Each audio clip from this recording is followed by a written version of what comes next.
coast, we on that grind. True crime tales, we follow the signs. Chat rats rolling always on time. We dive in deep into every case, from alibis to that suspect's face. Gobble drops and the stakes get high. We light it up, truth never dies. Global crew, all eyes on the stream. Investigations run like a dream. Popping facts with that midnight spark. Solving crimes even in the dark. We got theories and we got files. We got timelines stretching miles. Clicking links, checking the stats. Say it loud, we the chat rats.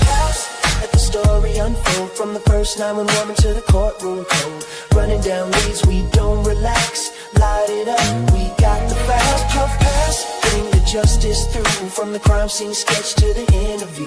Together we vibe in every chat. Watch us work, we the chat rats. Murder boards and old police logs. Late night lives and digital fog. We question the lies, breaking it down. Flashlight minds in a sleepy town. Whispers turn to witness names. Motive, weapon, unravel the games. With every puff, a clue gets clear. Truth hits harder than smoke in the air.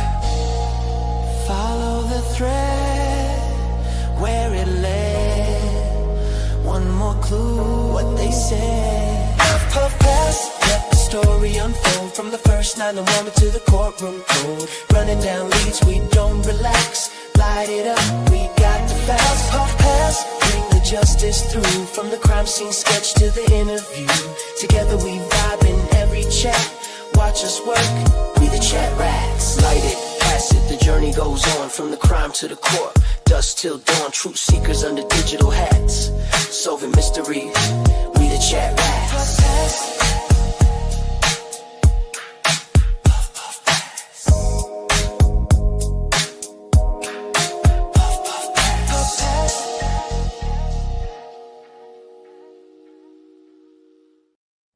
What's up, y'all? What y'all doing on this Saturday?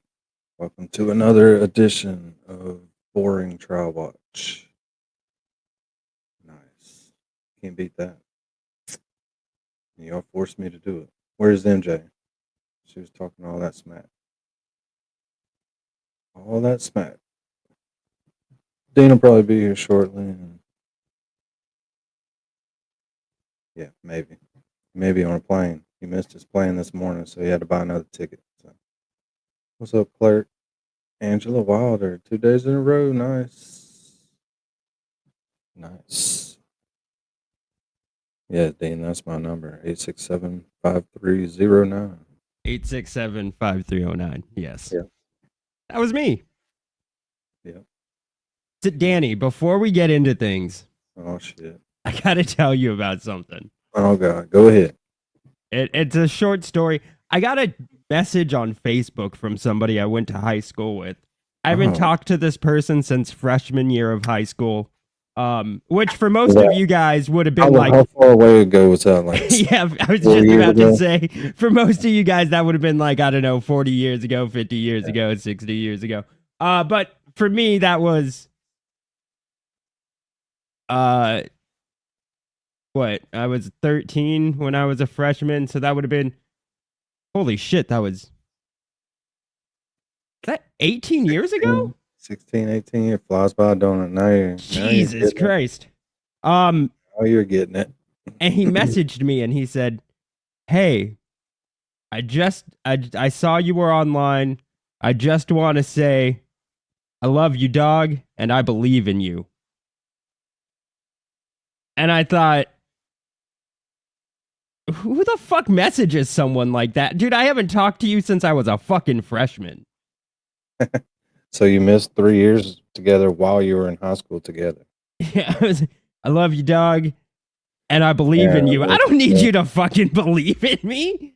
Remember that remedial math class we had to take? Shit was cool. Shit was cool.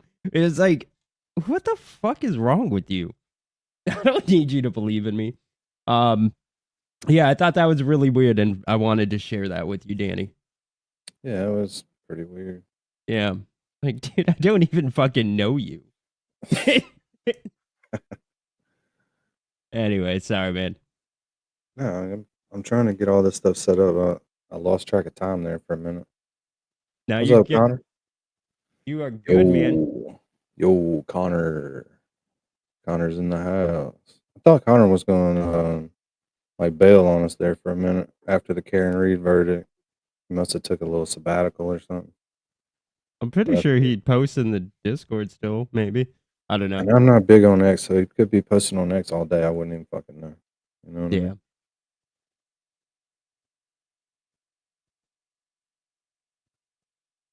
I do know what you mean. You still figuring stuff out, Danny? No, not really. you just giving up on figuring it out. No, it's hard to get my iPad. My iPad won't go through the app and get in the live. So I have to go through Safari, and then it makes me try to sign back in, and that pulls up old stuff. Yeah. Scares me for a second because it's like, oh, wait, no. I'm like, oh, it's fine. I switch. The only thing that scares Danny more is when he can't find his life alert and he walks Oh, downstairs. that thing, it'll get away from you for sure. You need a beeper. You need a life alert for the life alert thing, so you can find it all the time. Yeah. Because it's just a little thing. I don't like necklaces, Nah, I feel that, dude. I'm not Unless trying they to. got seashells on them. If they got seashell, if it had like seashells on it next to your life alert, I'd probably I'd wear it more often. Yeah. Have you fallen and can't get up? Ask Connor. What if you fall in the pool though? Oh, that's a good question. You see, I wouldn't want to wear life alert just because, like, I don't want people to think I'm some like old gangster. You know what I mean? Like it's like a chain or something. Made it. Got it. Got in. We're in now. As Dean's girlfriends like to tell him. That was pretty good. Yeah, I know. Because I told the joke. The ones you tell are kind of sometimes. But when I tell one, that's it. It's over. Joke That's fair. It is fair. It's not right, but it's fair. It's more than fair. Toy's got a new new song. Not a new song, but a new intro, outro. Oh, nice. Yeah, the more that she messes with the AI stuff, the more it starts to collectively group and realize that it's talking. It's pretty cool. Yeah. No, yeah, she keeps like it's like she's perfected the skill, but then perfects it more somehow. Just when you thought it wasn't possible. AI starts catching up and starts adding things, that you've already done to the stuff you're doing. It's pretty neat. Yeah. No, for sure. Angel, what's up? That's what I was trying to do before Angel started getting on me. But I can't pin stuff from the app. You have to be in Safari. It's a little crazy. You need really a laptop, 2 extra screens, and then an iPad just so you can go in and chat and shit because it's easier.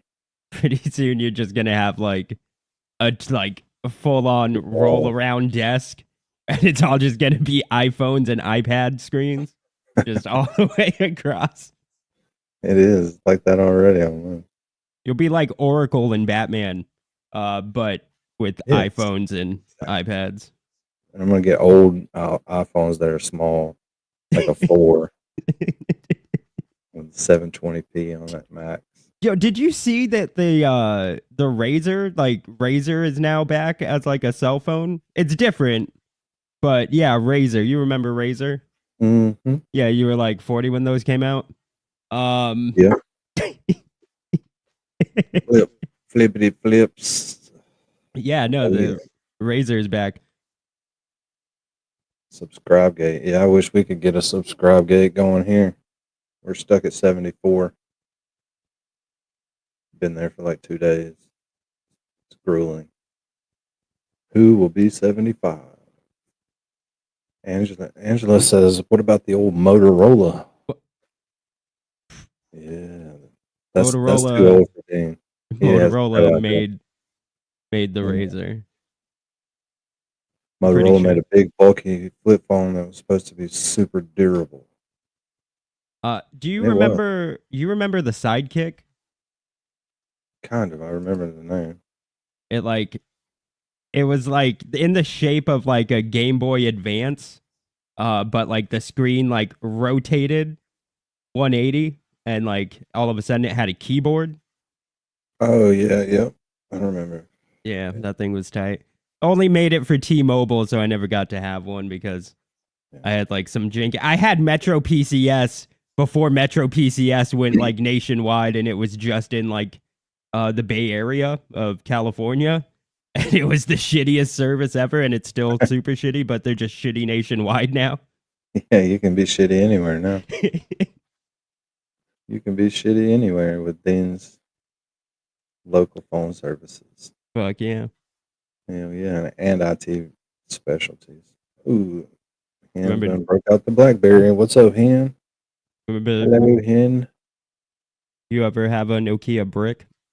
One of those fucking brick phones? The Nokia? The bag phone? Way before your time. No, it's like just like a Nokia brick, and the only game it could play was Snake. No. Yeah, I remember when phones didn't play games. You were there when rotary phones were first invented. They were connected to the wall in the kitchen, and you were all limited by how long the cord was, whether you could talk in your room or not, Yeah. or if you had to sit in the kitchen and talk to your friends. I'm still blown away that freshman year was 18 years ago, though. That was fucking wild.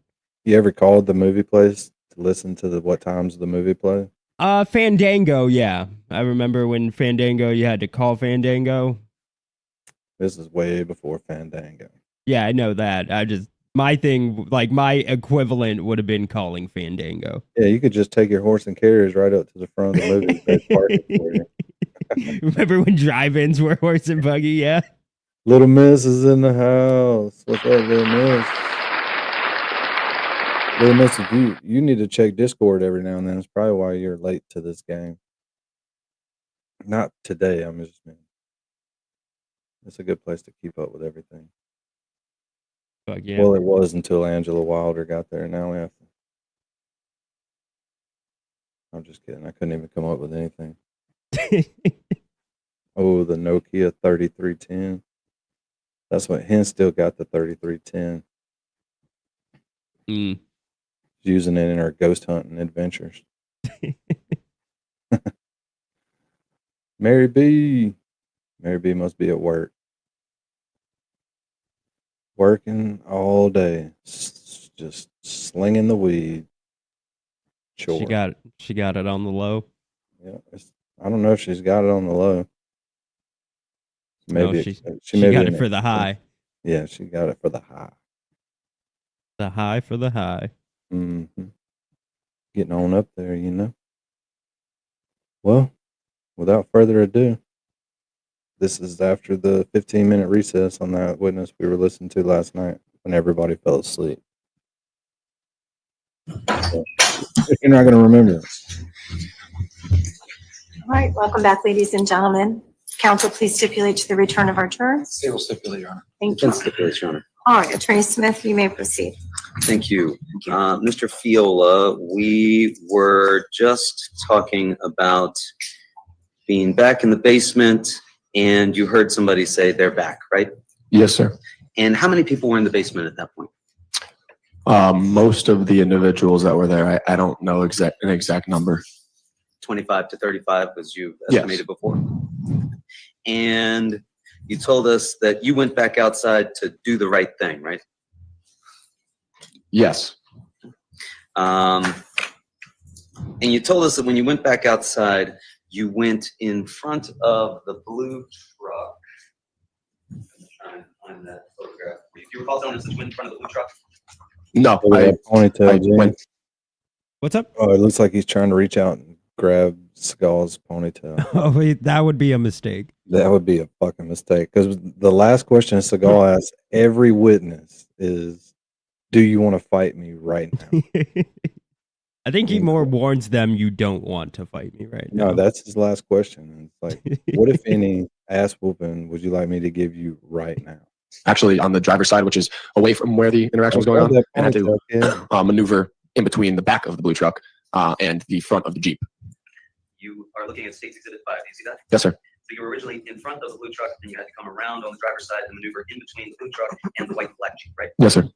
And that's because your path was blocked coming through the way you had gone the first time, right?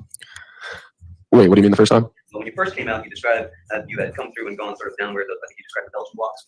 I know that's crazy, isn't it? That the name, everybody's names are in the @ symbols on these other pages. Have you seen that, Dean? I have not. It is weird. Everybody, your handle showing their handle rather than their. That's weird. And That's it's not super just weird. a couple of them. It's like everybody in some of these, but not mine though. But not Good. mine. Good for you, man. Proud of Yeah. you. Yeah, that means they already know we're here. No. You mean when we approached the car that was like, so no, I walked out and walked down the middle of the driveway when we approached the car. That's what I told the state's attorney. And when I walked out, after I had gone back in, and then they said they're back, and we walked out. I walked out of the Belco doors. I had glanced through this little, where your finger's hovering, through that little hole, saw that there were the defendant and Tyler Silva basically had just kind of stopped walking, or it looked like they had just gotten onto the yard. I walked on the opposite side of the truck where we could see it, so the driver's side, and squeezed through at the bed of the truck and at the front of the Jeep. Okay. And those cars, as they're parked in that exhibit area, that's the same way they were that night, correct? Yes. And so you walked in between those, and when you emerged, you were by the Belgian block. Is that fair to say? Yes. Okay. Sorry if I got that incorrect before. No worries. And when you emerged, you could see more than just Mr. De Silva and Mr. Valley in the yard, correct? What do you mean? Well, there were other people in the yard, right? Yes. And you could see other people in the yard, correct? Yes. How many people were in the yard? Probably 15, 20. Of those 15 to 20, only 2 were not from the Shelton High party, correct? Correct. Nobody else got out of the vehicle, correct? Well, I didn't see a vehicle at this point. I just saw the 2 individuals. From what I remember, the vehicle actually drove up kind of as the fight was going. But I could be wrong. I just don't remember seeing a vehicle. I just remember seeing the 2 individuals. But now you're telling us that you recall that the vehicle drove up as the fight was going on?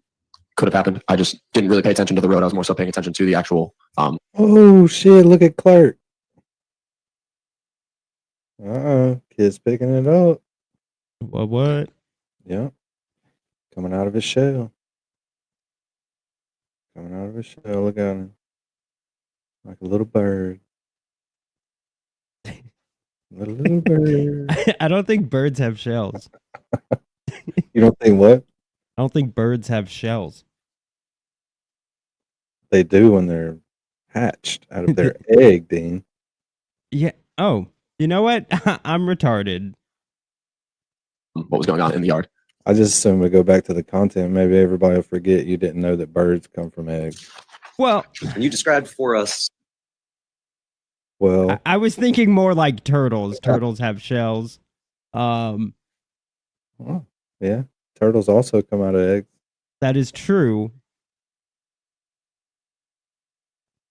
And back to this. What you saw, Mr. Valley and Mr. De Silva were close to one another, correct? From what I can remember, yes. And they were to the left of the red bush. Yes. Like in the more spacious area. Yeah. And you recall that Tyler De Silva was speaking to Tyler Rich, correct? Yes. And what do you recall Mr. Valley was doing at that point? I don't recall. I think he was just kind of there backing him up. He might have said a couple words. I don't remember. And you said you heard it get louder as you squeezed through between those cars, right? Right. So when I was walking right about the bed of the truck is when I heard it start to get louder, like right as I got in the middle of the bed, and I'm talking on the driver's side still. So when I was still on the driver's side walking, I heard it get a little louder. And then as I was squeezing through is when I heard the punching sound. You heard someone get punched in the face, right? Yes. You described that as being a hard punch, right? Yes. A loud bang, right? Yes. Not a rock. Not a rock. That's how you described it. It wasn't a rock. Yes. And you said you know what that sounds like as far as a hard punch, right? I mean, I assumed it was a punch from previous either movies or whatever. I mean, I know what a punch sounds like. So you know what a punch sounds like, and you heard that hard punch, and that was somebody getting punched in the face, correct? Correct. And that was Mr. Valley getting punched in the face, wasn't it? I don't recall who it was at all that got punched, but I know there was a punching sound, and that's kind of when it all started. As you emerged from between the 2 vehicles after this punching sound, did you already have your phone out? What's up, Johnny? Yo, brother. Yo. Dean, are you Yo. back? Yeah, I am. Oh my God, that was fast. Cool. Yeah, He missed his flight. I did. I overslept. Oh my God. I woke Okay. Well, at least it was for a good reason. Sleep. Yeah, I fell asleep on Danny's stream last night. I told you, REM. You don't want to get watching my streams when you go to sleep. You can go directly into the heavy, deep sleep. No, I wasn't even about that. I was just so tired. No, it's a stream. Yeah, Yeah. you're right. It was you, Danny. Yeah, no, I overslept, but I ended up getting a flight 2 hours later. Oh, good. And you Yeah. get everything went well. Yeah, everything How was much fine. did that cost you to get another ticket? It was like $170. So you spent everything you made going up there to get back. Yes, pretty much. Damn, No, whatchamacallit? It was that sucks. yeah. But yeah, so on like Monday or Tuesday I'll be flying out to Maine or New York. Nice. Cool. That's a longer flight. Yeah. All right. You can sleep Where in on New that York are flight. you going to be? I don't know yet. All I have right. no clue. They just asked if I wanted to go to Maine and New York. I said yeah. That's Yeah. awesome. Good, another adventure. Nice. And you did a great job. Thank you. Of course. Thank you. Of course. Yeah. The display looked good. Was that already there? You had to log all that in the plane with you. No, I had to Ship it to like it? it was shipped to the place, right? They have like a FedEx store at the convention center, and I had to like go downstairs, get it from the FedEx store, and then I had to move it all the way like down the other side, which was a bit of a bitch, but it worked out. It worked out. And then, so you're in charge of the layout and everything, right? Yeah, they just told me to set it up however I think looks best. I was like, yeah, for sure. I think you really did the best that you could with what they gave you. Like, I would not have seen any sparsity. You know what I mean? Yeah. You did great. Janine knows because she's been selling those Teen Vogue door to door. That's right. That's Got my to carry step. that mobile setup with her, like a little bookshelf thing. That's my cult job. Nice. So happy that you're back. Thank you. So, oh, of course. So this is so I had to I work like really early, and so I wasn't I just went to sleep last night, and then I woke up at 5 in the morning. Could you imagine? But I missed yesterday's stream completely. So we're still in the prosecution's case in chief. Yep. Gotcha. And who is this? This, if I'm trying to remember real quick, is just another one of the kids there. He was not one of the ones who got injured or anything, but I think we're about to get to one of the drivers on the next day. Like, Is I can't he? remember. I don't think he was like It seems he was just there. it seems as though, and you can correct me. You know more about this than I do. At this point, it seems as though it's it's Jimmy's friends versus Raul's friends who came in the car. So was this one of Jimmy's friends that was at the house? Yeah. Okay. Yeah. And before I just wanted to tell you did you that the thing about the Kohberger Yeah. that thing that I sent in the Discord, I actually watched before I passed out. I took a nap. It was really good. Just like a really good rundown of things. And there's going to be some kind of a hearing on Monday.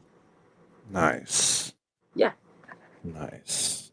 But how long was it? You remember? We'll save enough room at the end of this show to watch it.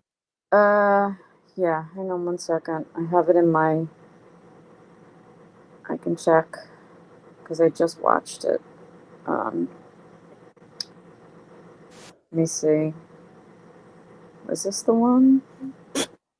No.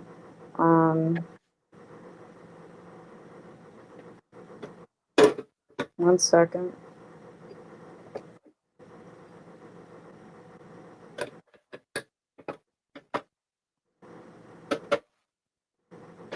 Oh, it's like 45 minutes.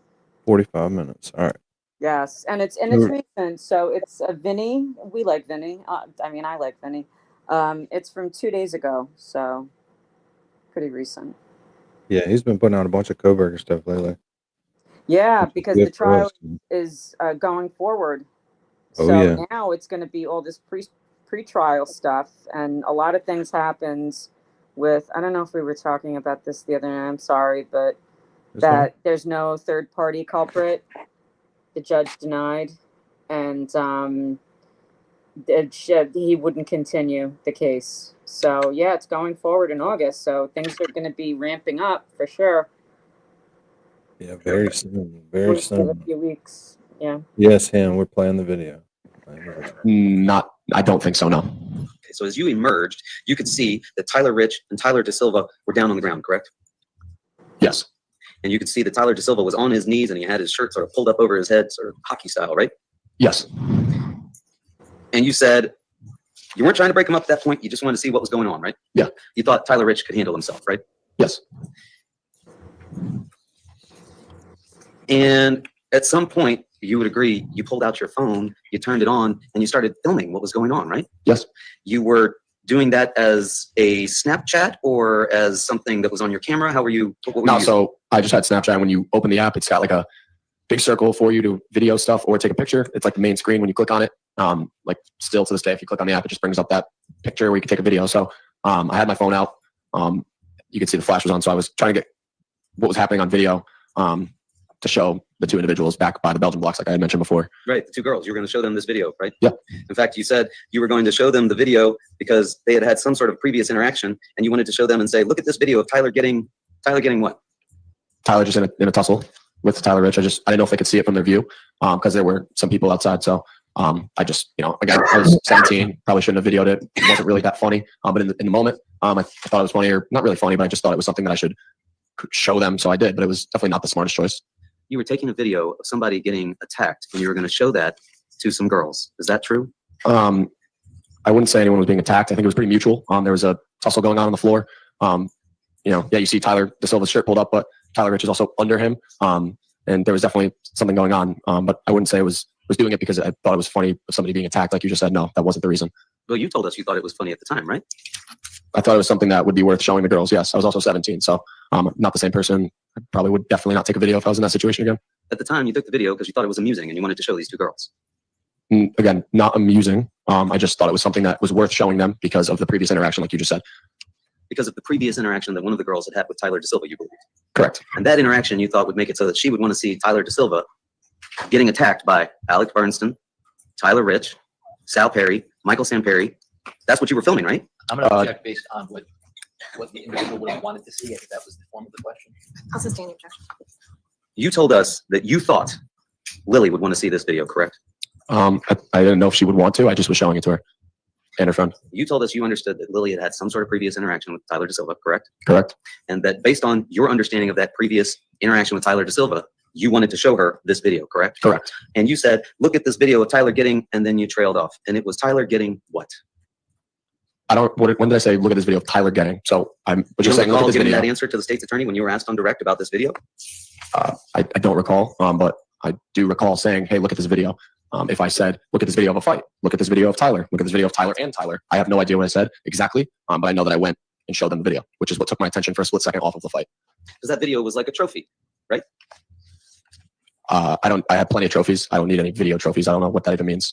Nice. You were preserving to share with somebody else what was going on when Tyler was being attacked, right? Not attacked. And What'd you say? I said, nice. Like, fuck you, guy. I got trophies. I don't need to show a video to a girl as a trophy. Are you fucking kidding me? Oh, I can't say. I'm really not liking the small Seagal. Yeah, small Seagal. He's an an acquired acquired taste, taste. but nobody knows who acquired that taste yet. Yeah, like licorice. Yeah. And I wasn't preserving it because if I really cared to preserve it, I would have instantly saved the video, which you have to do on Snapchat, which it probably would have been more evidence for this case if I had saved it. So I actually think about it quite often. I wish I saved it, but I didn't. You didn't save it, right? No. Because you weren't taking it to save it to show it to the police, were you? No. That wasn't the kind of video that you would want to share with the police, was it? No, I would love to have shared it with them after what had happened. But in the instance, no, I wasn't thinking of the police at all. Well, you were thinking about the police before, you told us, because you didn't want them to come rolling up and everybody get in trouble. Do you remember that? Yeah. And you didn't want to show them this video for the same reasons, correct? This video would show your friends involved in a fight, right? No, because there was nothing too bad in the video. And like I said, the video was deleted. If I had had the video, I would have showed them. But the video was instantly deleted when I heard my friend screaming, he's got a knife. So I put my phone down in my pocket, and on Snapchat, when there's a swiping down motion and the video was never saved, it deletes it for good. And that's what it happened, because an hour later when I pulled my phone out, there was no video. You were just unable to save the video and you inadvertently deleted it. Is that your testimony? Objection asked and answered. Sustained. You said you were 5 seconds into the video showing it to the girls, correct? Yeah, just about, yeah. We're at 7-5 now. 7-5. What? Yep. That's 7 rulings from the judge for small Seagal. Now the prosecutor is catching up. So you could have saved it, but you didn't. You were showing it to somebody. Yeah, I was showing it. Then I heard somebody screaming that an individual has a knife, which takes priority over anything. And you watched some of the video that was taken by Tanner Chernowski, correct? Yes. And you said you thought that that was Faison Teal saying, let's go in the video? I'm sorry, can you rephrase that? I don't know what you mean. Do you recall telling the state's attorney when he asked you who said, let's go, that you thought that was Faison Teal? I just know that Tanner said, yes, sir, in the beginning. That's Tanner's voice. And I am strongly in belief that Faison was who said whatever was said afterwards. Yes.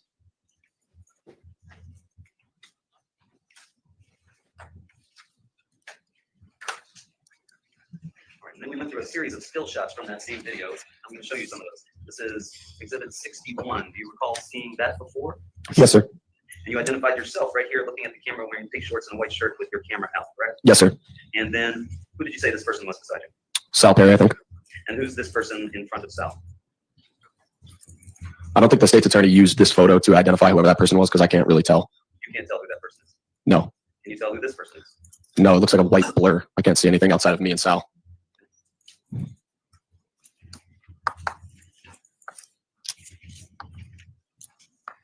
Then you were shown this still shot, correct? Correct. You identified this I'm as sorry, Ryan Attorney Hines. Smith, what exhibit is that? I'm sorry, That's okay. that is Exhibit 63. Thank you.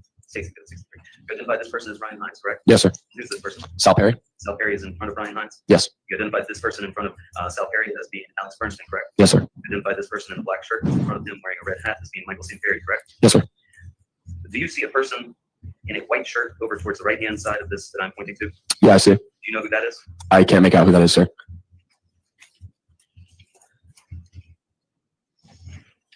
We're also shown State's Exhibit 65. Do you see that, sir? Yes. You identified this person in the foreground wearing the white shirt and the black shorts as being Charlie Connery. Yes. Can you identify this person walking behind him wearing a gray shirt and black shorts? Yeah, it looks like Joey Romano. Joey Romano? Yes.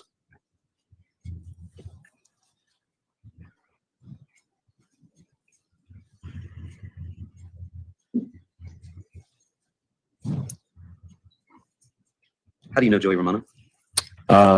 He's quite a bit older than me. I want to say 3 grades older than me. So only 2 grades older than Tyler. I know him through other people. I think I played sports with him back in the day when I was in like Little League baseball, but no real serious relationship with him. So he was considerably older than you. Yeah. You spoke to police that night twice, correct? Yes, sir. You gave them a statement at 1 in the morning and then a statement again to Detective Bango at 2 in the morning, correct? Yes, sir. You did not see a weapon or the stabbing during the fight, correct? Yeah, I didn't see it in the fight. Yes, sir. You claim that the only time you saw what you've described as a switchblade with a long pointed blade was when you were down speaking with Mr. Valley around the bushes by 36 Laurel Glen Drive, correct? The only time I saw a weapon in the form of a 3-inch blade, I don't know if it had grooves. I don't know if it was a switchblade, but whatever weapon I saw in his hand, yes, that's the only time I saw it. You believe that the police arrived after the paramedics, correct? That's what I believe, yes. That's your testimony now that you don't recall telling Detective Bango that you heard people say that Mr. Valley was flashing a knife outside the car window. So question, because you said to me that I said that he was flashing it, and now you're saying to me that I said I heard people say that. So maybe if I heard people say that, that's what I said. I never said that he was flashing it outside the car window. I don't recall ever saying that. If other people said that to me, and that's what I said on the statement, maybe I said that. But I definitely don't recall seeing him flashing anything outside of the one time I saw it from our interaction. Well, you do recall telling us that the reason that you went out there was to do the right thing, right? Went out where?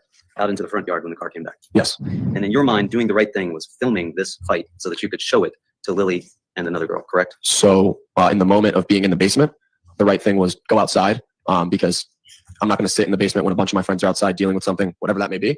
I also was in a very tight friend group, Tyler Rich being one of them. So I wanted to be present. God forbid anything happened, which it did. So in my eyes, I was still doing the right thing by being out there. You consider yourself a protector of your friends. No, I just consider myself a friend of my friends. You wouldn't want to see your friends get into any trouble. Who would? No, I wouldn't. And you didn't tell the cops about filming this and showing it to these girls, did you? I don't think I even remembered exactly filming it until I had watched that video and pointed myself out and was like, oh my God, that's me, I think. But when I spoke with the cops directly, it had nothing to do with being afraid to show the cops. I just don't think I remembered to bring that up. It wasn't really that important at the time. You weren't going to tell them unless they asked you about it. No, I don't recall. I don't know if I was planning on telling them or not. Or you weren't going to tell them at all? I don't recall. Nothing further. Thank you. Mr. Field, did you intentionally delete that video that you were taking that night on 40? No, sir. No, sir. Had you saved that video, would you have given it to the police? 1,000%. No further questions. Anything on that limited redirect? No, Your Honor. All right. You can exit the witness box. You're all set. Thank you. Please watch your step as you exit. Thank you.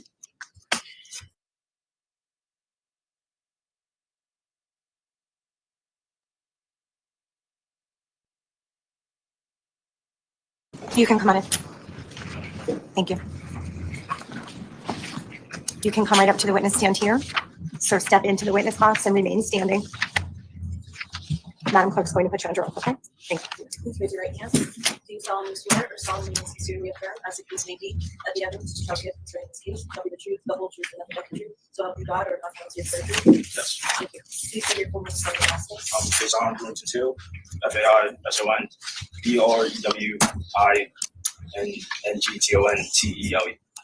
say your address. My address is Ricky Road, Chelmsford. All right, sir, you may be seated. Thank you.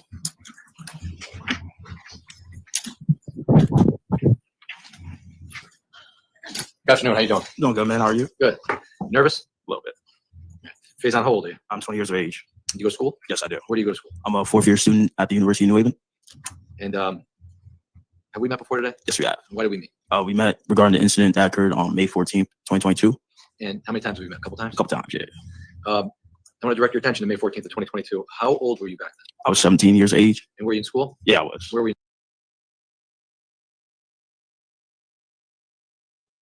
EB's here. Make sure y'all say hey to EB. Hey. Dean, did you wake up? Welcome, welcome. You ready, Dean? That's what I thought. Dean, what have I we lost thought. you again, Dean? Damn. Probably smoking. He'll be back. Probably smoking. He'll be back. So this is Faison. Is that the? I think that's what they said. And he's one of the friends of the kids. Yeah, And- I think most of these are gonna be. I know on day which we're only minutes away from day 4. Okay. We start Yeah. getting to the victims. And yeah, right. And probably when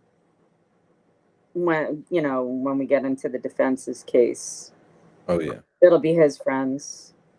yeah, for sure, Yep. for sure. Well, let's see. Yep. Were you in school? Sheldon High School. And did you play any sports? Yes, I did. What sports did you play? I played football. And I want to direct your attention to that day. Yes. Was there an occasion where you went to a house located at 44 Pawtucket Ave? Yes, there was. All right. Tell us why you went to that house. So I was at my friend Rodrigo Crespo's house for my friend Antonio Capamola's surprise birthday party. And how long were you there for? I was there for maybe like an hour. And do you recall what time you got there? I got there around 9 p.m. And so you were there from between 9 and 10 p.m.? Yes. And at some point in time, did you leave there? Yes, I did. Why did you leave? I left to go to Tyler Rich's house because Roddy's party was done at the house. And why did you go to Tyler Rich's house? It's a regular thing to do. He texted us to come there. So you went there? Yeah. How did you go over there? I was with my friend Jeremy Elko. He was driving. When you were at 44 Pawtucket Avenue, what kind of party was that other than a surprise party? Were you It guys was- hanging out? Yeah, hanging out, high school party. When you say high school party, did you have any alcohol to drink at this high school party? Yes, I did. And what were you drinking? I was drinking beer. And how many beers would you say you had? I had about like 2. And when you left, when Jeremy Oko brought you to Tyler Rich's house, I'm gonna show you this real quick. You You know whose house that is? Yes, I do. Whose house is that? That's Tyler Rich's house. That's the house you went to that night? Yes, sir. And when you went over to Tyler Rich's house on May 14th, 2022, did you bring any alcohol with you? No, I don't believe so. When you got there, to Tyler Rich's house, did you go right in the house when you got there? Yeah, I went right to the house. And was it just you and Jeremy Oko in the car? It was me, Jeremy Yoko, Jacob Villalobos, Matthew Moore Sanchez, and Aida Aul. And when you got there, you said, where did you say you walked in the house? No, so I walked in like through the backyard. Okay. What side? Looking at this exhibit? Yeah. To the right. To the right, like kind of, well, not to the right, like straight, and then like around the house to the right. So I'll point to this area here. Yeah. Okay, in front of the blue pickup truck where it's open, you can kind of see you kind of see a. Yeah, like a little opening. Yeah. Is that where you went in? Yeah, I went around and through the back. Okay. What kind of entrances over there? Over there, so entrance to the basement. And you walked down into the basement? Yeah.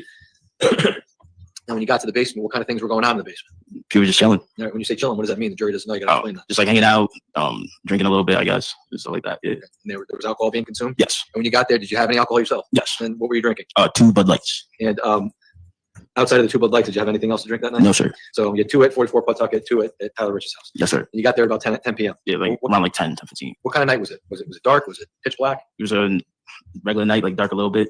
When you were outside before you got into Tyler Rich's house, could you see inside? Can you see outside and notice? Yeah. Was there anybody outside when you got to Tyler Rich's I house? got to Tyler Rich's, no. And how do you know Tyler Rich? He's a really good friend of mine. I met him when I first came to Shelton. Always been close with him, played football with him. He really brought me around everyone. Picked me up for school every day. Yeah. Okay. You know who this is? This is State's Exhibit 54. You know who that is? Yes. Who is that? That's me. State's Exhibit 56. You know who this is? Yes. Who is that? That's Ryan Hines. How do you know Ryan Hines? I played football with him. He was 2 years under me. Younger than you? Yeah. State's Exhibit 55. Do you know who that is? Yes. Who is that? That's Tommy Comedy.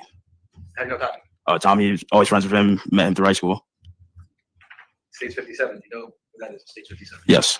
Who's that? Jimmy McGrath. Do you know Jimmy McGrath? Yes, I did. How do you know Jimmy? I was friends with him. Now, on May 14th of 22, were these individuals at Tyler Rich's house at the time? Yes, they were. Do you know Ricky Fiola? Yes, I do. Was he present at Tyler Rich's house? Yes, he was. How about Sal Perry? Was he there? Yes. What about Mike Samperi? Yes. What about Charlie Connery? Was he Yes. there? And how about Jake Villalobos? Yes, he was there. He was there because you went there with him, right? Yeah. And how about Matt Lockovich? You know Matt Lockovich? Yes, I know Matthew. And was he present at Tyler Rich's Yes, house? he was. All right. Now, when you got to, when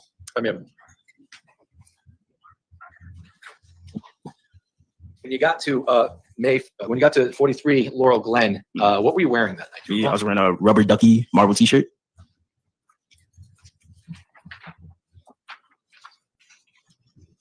I'll show you State's Exhibit 23. Yes. You recognize State's Exhibit 23? Yes, I do. What is this exhibit? That's the shirt I was wearing that night. When you got there, you were chilling out with your friends in the basement. How long would you say you were there for? Like in the basement? Yeah. Probably like 15, 20 minutes, give or take. After about 15 or 20 minutes, withdrawn. You're familiar with Griffin Marcinzik? Yes, I am. How are you familiar with him? He played football with me. And after about 15 or 20 minutes, did Ryan Hines and Griffin Marcinzik show up at Tyler Rich's house? Yes, they did. And when they showed up at Tyler Rich's house, did you speak with them?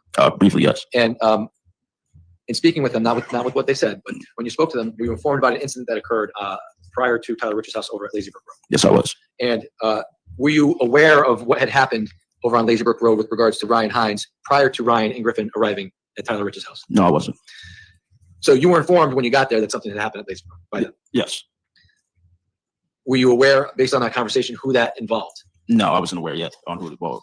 And after you spoke with them, withdrawn. Prior to speaking with Ryan and Griffin, were you aware of any group chat messaging that was going on in relation to that incident that happened on Lazy Brook Road? No, I wasn't. After speaking with Ryan and Griffin, were you made aware that there was a group chat messaging that was happening with regards to that? No, I wasn't. At any point during your interaction with anybody at Tyler Rich's house, were you aware of this group messaging that was going on? Yes. Okay, when did you become aware of it? I would say, I believe it was Tanner who was talking about it. And at some point in time, withdrawn, when Tanner informed you that this group messaging was going on, did that happen before or after individuals showed up to the house? This was before. Wait, can you repeat the question? Yeah, let me ask you this way. At some point in time, did individuals that were not invited to Tyler Rich's house show up to Tyler Rich's house? Yes. Okay. Now, were you made aware of this group chat before that happened or after that happened? Before that happened. How long before? Maybe about like 5 minutes. Give or take. Okay. And when those individuals showed up to Tyler Rich's house, how were you made aware that they showed up to the house? So someone, I do not recall who said, but someone said people were like pulling up the ties. And obviously I don't know what they was talking about. And when they said that, what, if anything, did you do as a result of that? Well, I also was told that they had McDonald's. So, I'm a big kid, so I was hungry. So, So you were made aware that they had McDonald's and you were hungry? Yeah. So at some point in time, did you exit Tyler Rich's house? Yes, I did. And when you exited Tyler Rich's house, how did you leave the house? I left through the back, and next to that AC unit came out towards the front area. So you exited where the Vilco doors were? You exited through the Vilco doors? Yes. Again, if we're all on the same page here. Exhibit 5. You exited this area here? Yes. And I'm pointing to the area. It looks like a circle flaring in front of the blue pickup truck and what appears to be looks like a mulch pile right there, right? Yeah. And when you exited that area, did you walk down? How did you walk down the driveway? How did you walk towards the car? Like through the grass. Is that? Like through the grass. Like, well, through the driveway first, and then like across. I'm going to show you State's Exhibit 49. When the car arrived at Tyler Rich's house, are you able to describe to the jury using State's Exhibit 49 where you observed the car at that moment? Yes. Where was It was across the street. it? When you say across the street, can you describe where across the street? It was on the right. Well, yeah, it was on the right hand side. And it was, Okay, are we? well, yeah, yes. Can you use some of the? It was on the right side of the street. Yeah, this side of the street over here. Oh, my bad. I forgot. Yeah, it's on the right side of the street. Sorry. So, let me know if I'm correct. I'm pointing right here, just to the area left of these bushes on the bottom of 49, on the right side of the road. Yes, sir. Yes, sir. Can record reflect that? That's where I'm pointing. Yes. The left of those trees.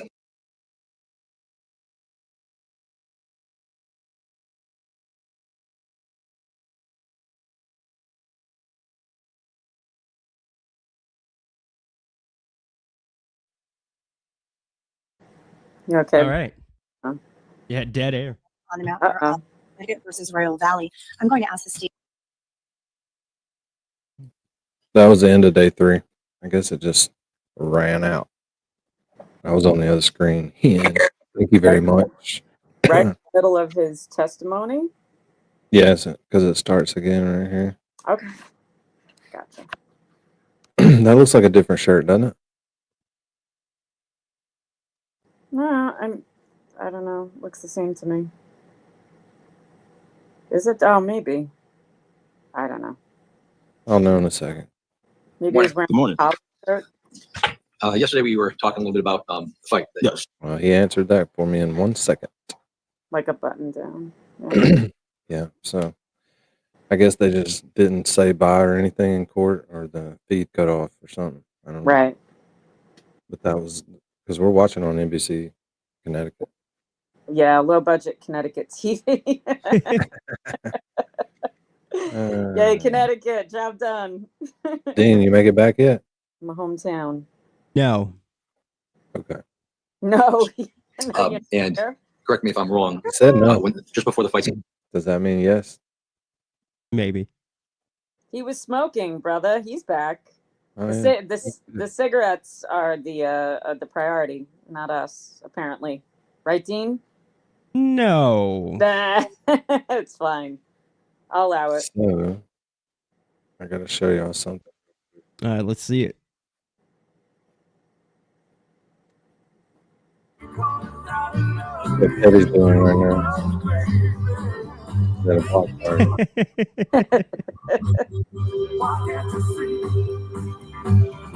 Who is this? That's all I can play. Oh, is this like just random or is this family? No, that's Petty. Oh, that's Petty? Yeah, Get that's the what hell she's outta doing here. right now. Oh, who's the little tyke? Little rugrat. I don't know who the Rugrat is.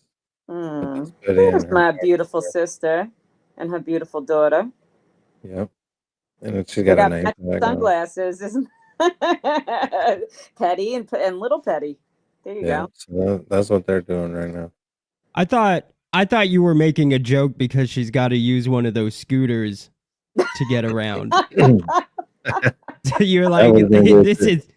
All you I said thought was, "This is Petty," and I thought you were making a She's joke. got I one of thought the it was funny. Hoya left. Well, we can go back and delete it. We can do it now, and then we'll just delete this segment out of the video. Yeah, we'll cut it out in post. Heck yeah.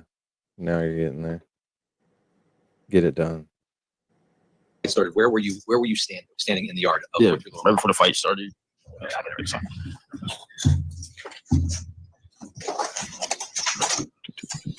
Showing you 52. It's right about when before the fight started. Around this area. Okay. And When you were standing in that area, who were you close to? Tyler Rich. Okay. And were there two individuals on the lawn at the time? Yes. That were not invited to the party? Yes, sir. And those individuals are who? Tyler Silva and Raul Valley. And out of the both of those individuals, who were you closest to? Raul Valley. And when the fight started, can you tell us what occurred? What occurred when it started? So Tyler threw a punch, and then after that, it's really not so blurry, but I don't really recall who I was throwing kicks at, but I was involved in the fight. What kind of kicks were you throwing? It was like medium-sized kicks. Like there was like a stomping motion. It wasn't hard though. And at some point in time, did you stop kicking? Yeah. And when you did that, what were you trying to do at that point? Break up the fight. And at that point, I think you indicated yesterday that you had you were amped up. You had adrenaline. Yeah, a lot of adrenaline flowing through the body. At some point, how long was the fight? Like 30 seconds. And after 30 seconds, at some point in time, did you hear anybody scream anything? No, I did not. And when the 30 seconds ended, at some point in time, did you have an occasion to realize that you were injured? Yes. And tell me about that. So when I realized I was injured, someone came up to me with a flashlight and they pointed towards my arm. And when they pointed it, there's like a piece of fat sticking out, like this big giant piece, like just gushy fat, and then just blood like all down the side of my body. So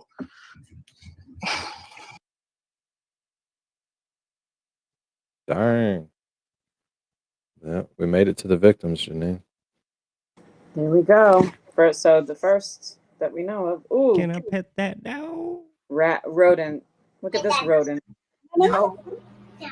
No. No, he's sleeping. Can I pet that rat? That big rat? Oh, God. That's never going to not be funny. Yeah, we made it to the victims. Okay, here we go. I don't remember seeing him in the video. But I guess maybe we haven't seen all the videos yet. Yeah, maybe. and then before that, I even noticed I got stabbed. I saw Tommy on the ground, laying in the grass, like couldn't move his body at all, and he was just like kind of stuck there, like helpless. What did you notice about Tommy? His knees were just bleeding, like his whole legs, and he was just laying down there, and like just like helpless. And then when I looked over to the right, I saw Jimmy McGrath. His like body was just like blood everywhere, and it was Sal and Jacob was helping him.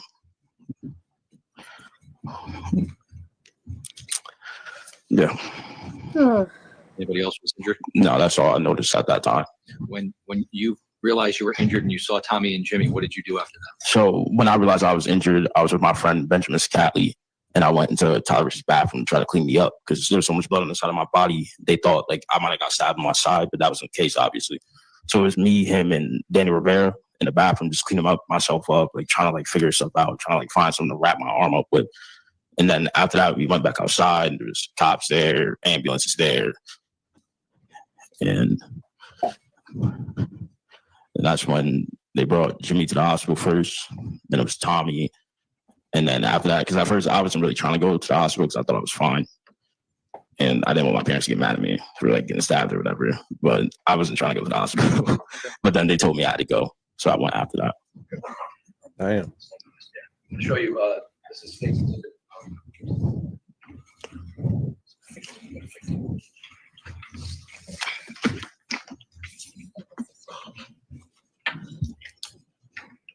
Heck yeah, Robin G's here. Everybody better say hey to Robin G. Robin G. Robin G. Yo. That yo thing is Dean, Robin, if you didn't know. And that's Great him to saying see ya. hey. No, that was Danny. He always just As does an opposed to impression of me. Yo. He's always like, yo. And I'm like, Danny, that's my thing. Stop it. So different. Well, I thought about it first and I didn't do it, and you did it, so I figured I'd do it sometimes. We can share the yo. So I'm going to show you State's Exhibit 60. I think that's what we pretty much ended yesterday. Yeah. I'll show you frame 171. This individual right here with his black shorts on, t-shirt off, and looks like something on top of his head. Do you know what that is? Yes, that's me. And do you know what you're doing at this moment in the fight? They're definitely throwing some kicks right there at the beginning and then trying to break it up after. And now do you watch the regular version of the video? Yes, sir. Lightened up version. I want to ask you 2 questions. Yes. Robin G, then we'll do it again. Everybody say hey to Robin G. Yo. Yo, Robin G. Great to see you. Yeah. Happy you're We'll here. do it again too in a minute. Literally 1 minute. Set the timer, Dean. All right. Let's go. Oh God. No, none of the other victims have testified, little miss. I'm trying to read what Cherry's saying because I can't read. Yes, sir! Different video.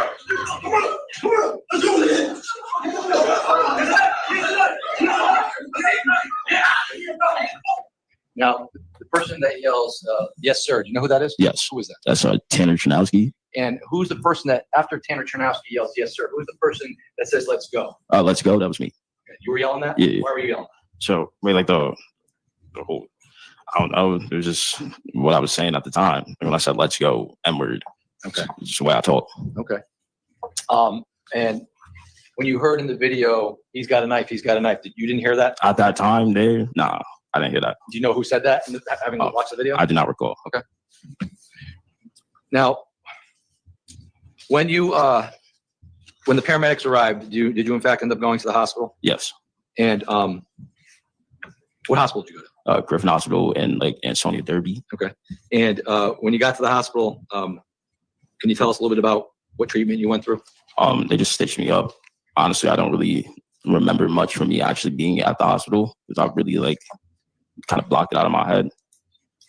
But they sent me up there. It was like maybe like I was there. It's like 3, 4 in the morning, maybe.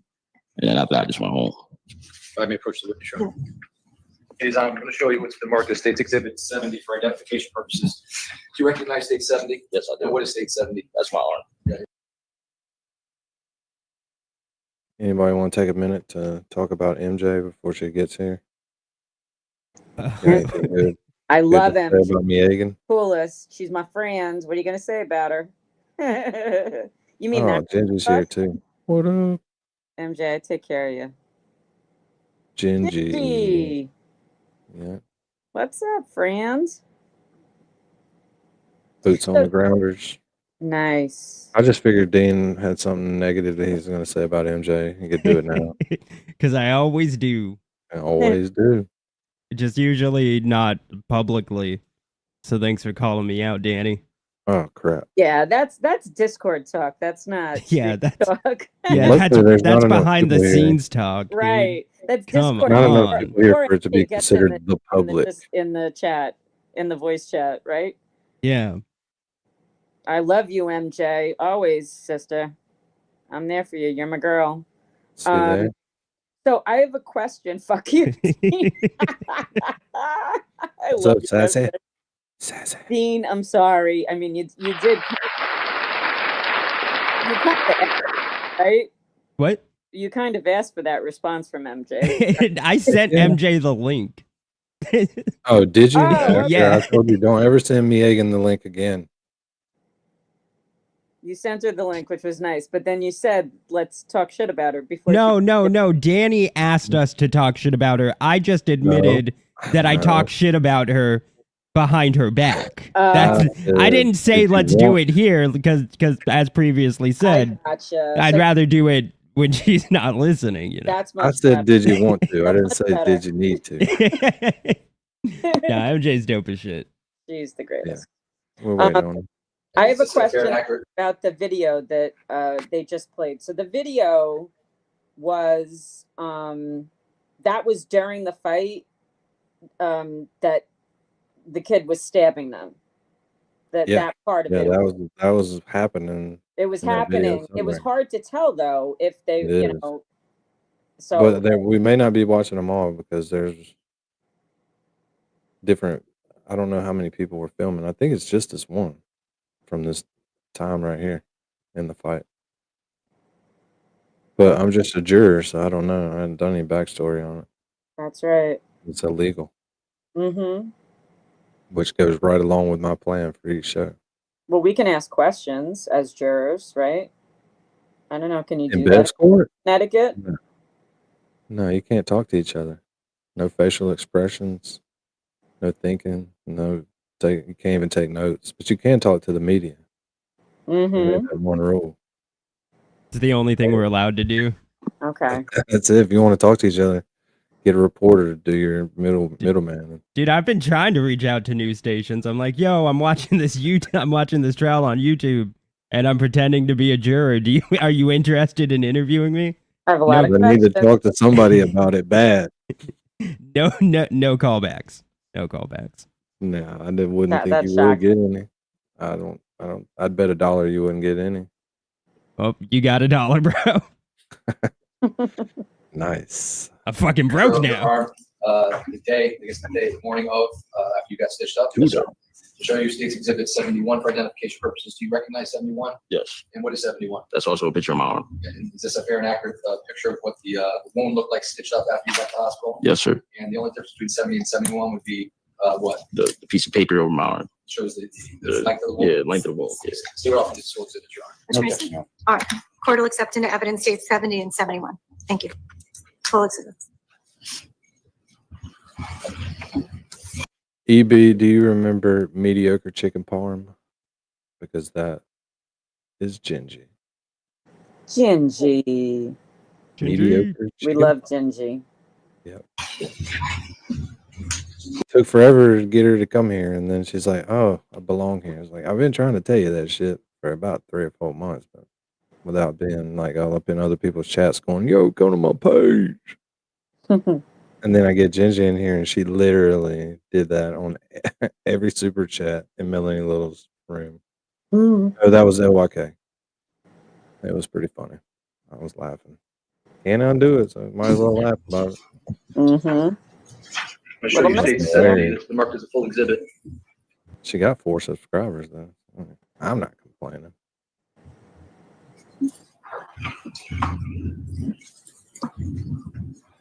State 70, is that what your wound looked like after your hospital visit, Faison? Yes, sir. And State 71, that show, I guess, the length of the wound Yes, sir. on your arm? Yes, sir. Faison, do you still have a scar? Yes, I do. Can you show the ladies and gentlemen of the jury where that is? Remember, the record reflect the witnesses pointing to his left elbow area? Attorney Smith, are you able to see the unit plan? I can see it. All right, thank you. And when you received the stab wound that night, you said you had fat hanging out? Yeah. How far was it hanging out? It was like, hey, it was nasty, man. It was like hanging like down to here. Like, it was. And when you went to the hospital, did they have to push it back in? I don't know. I don't recall like what they did with it. How long after you got out of the hospital and you received these stitches? How long was your recovery in this case? In relation to your wound? My arm. So I had my arm wrapped up and stitched up for about 3 to 4 weeks, give or take. I had slight nerve damage, like nothing too insane, but I did not feel it in my arm for a little bit. It was just numbness. And then for about a year after it all took place, like I could be doing the simplest of things, like going to get a glass of water from the fridge. My whole arm just like shut down out of nowhere for like just like a split second, like and just go numb, just come down. I'm just like, oh, whoa, that's crazy. But not. Does that still happen? Occasionally, it's not as often. Like I'll just say, like literally every once in a blue moon, it will happen. Now, as a result of being stabbed on May 14th of 2022, have you had any other types of effects? Has this wound had any other types of effects? Like mentally? Yeah. Yeah, it has. Can you explain how it has mentally affected you? Yeah, it was the worst day of my life. Plain and simple. Like, why was it the worst day of your life? Never in a million years did I think being at one of my best friend's house, I would get stabbed, or 3 other of my friends would get stabbed, or Jimmy McGrath would die. It's like, even I think about it like every day. Like I try to really mentally block it off from myself because I tried therapy, but that don't work for me. It don't. Like I just couldn't do it. So I just try to like mentally block out everything. Even some days I'm just like thinking to myself, like, why him? Like it sounds dark, but I'd be like, it should have been me instead of Jimmy. Because you don't see kids on this earth like that. Like just a kid that smile every single time you see him. You don't see that. It's just really great. It's like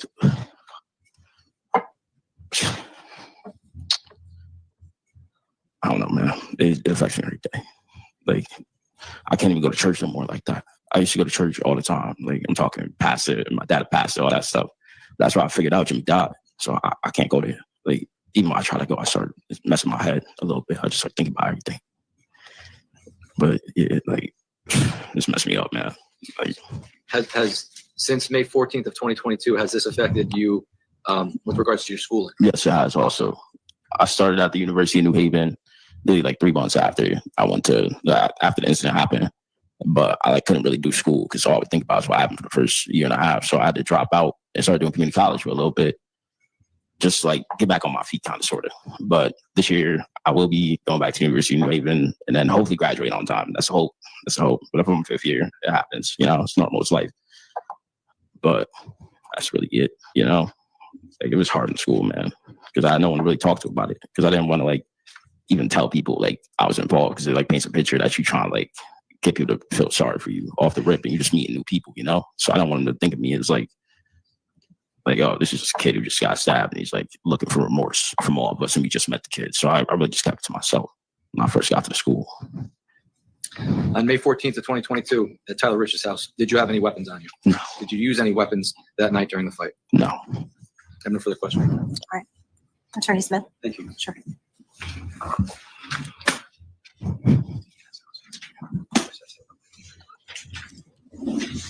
Sorry, I keep breathing into the microphone, guys.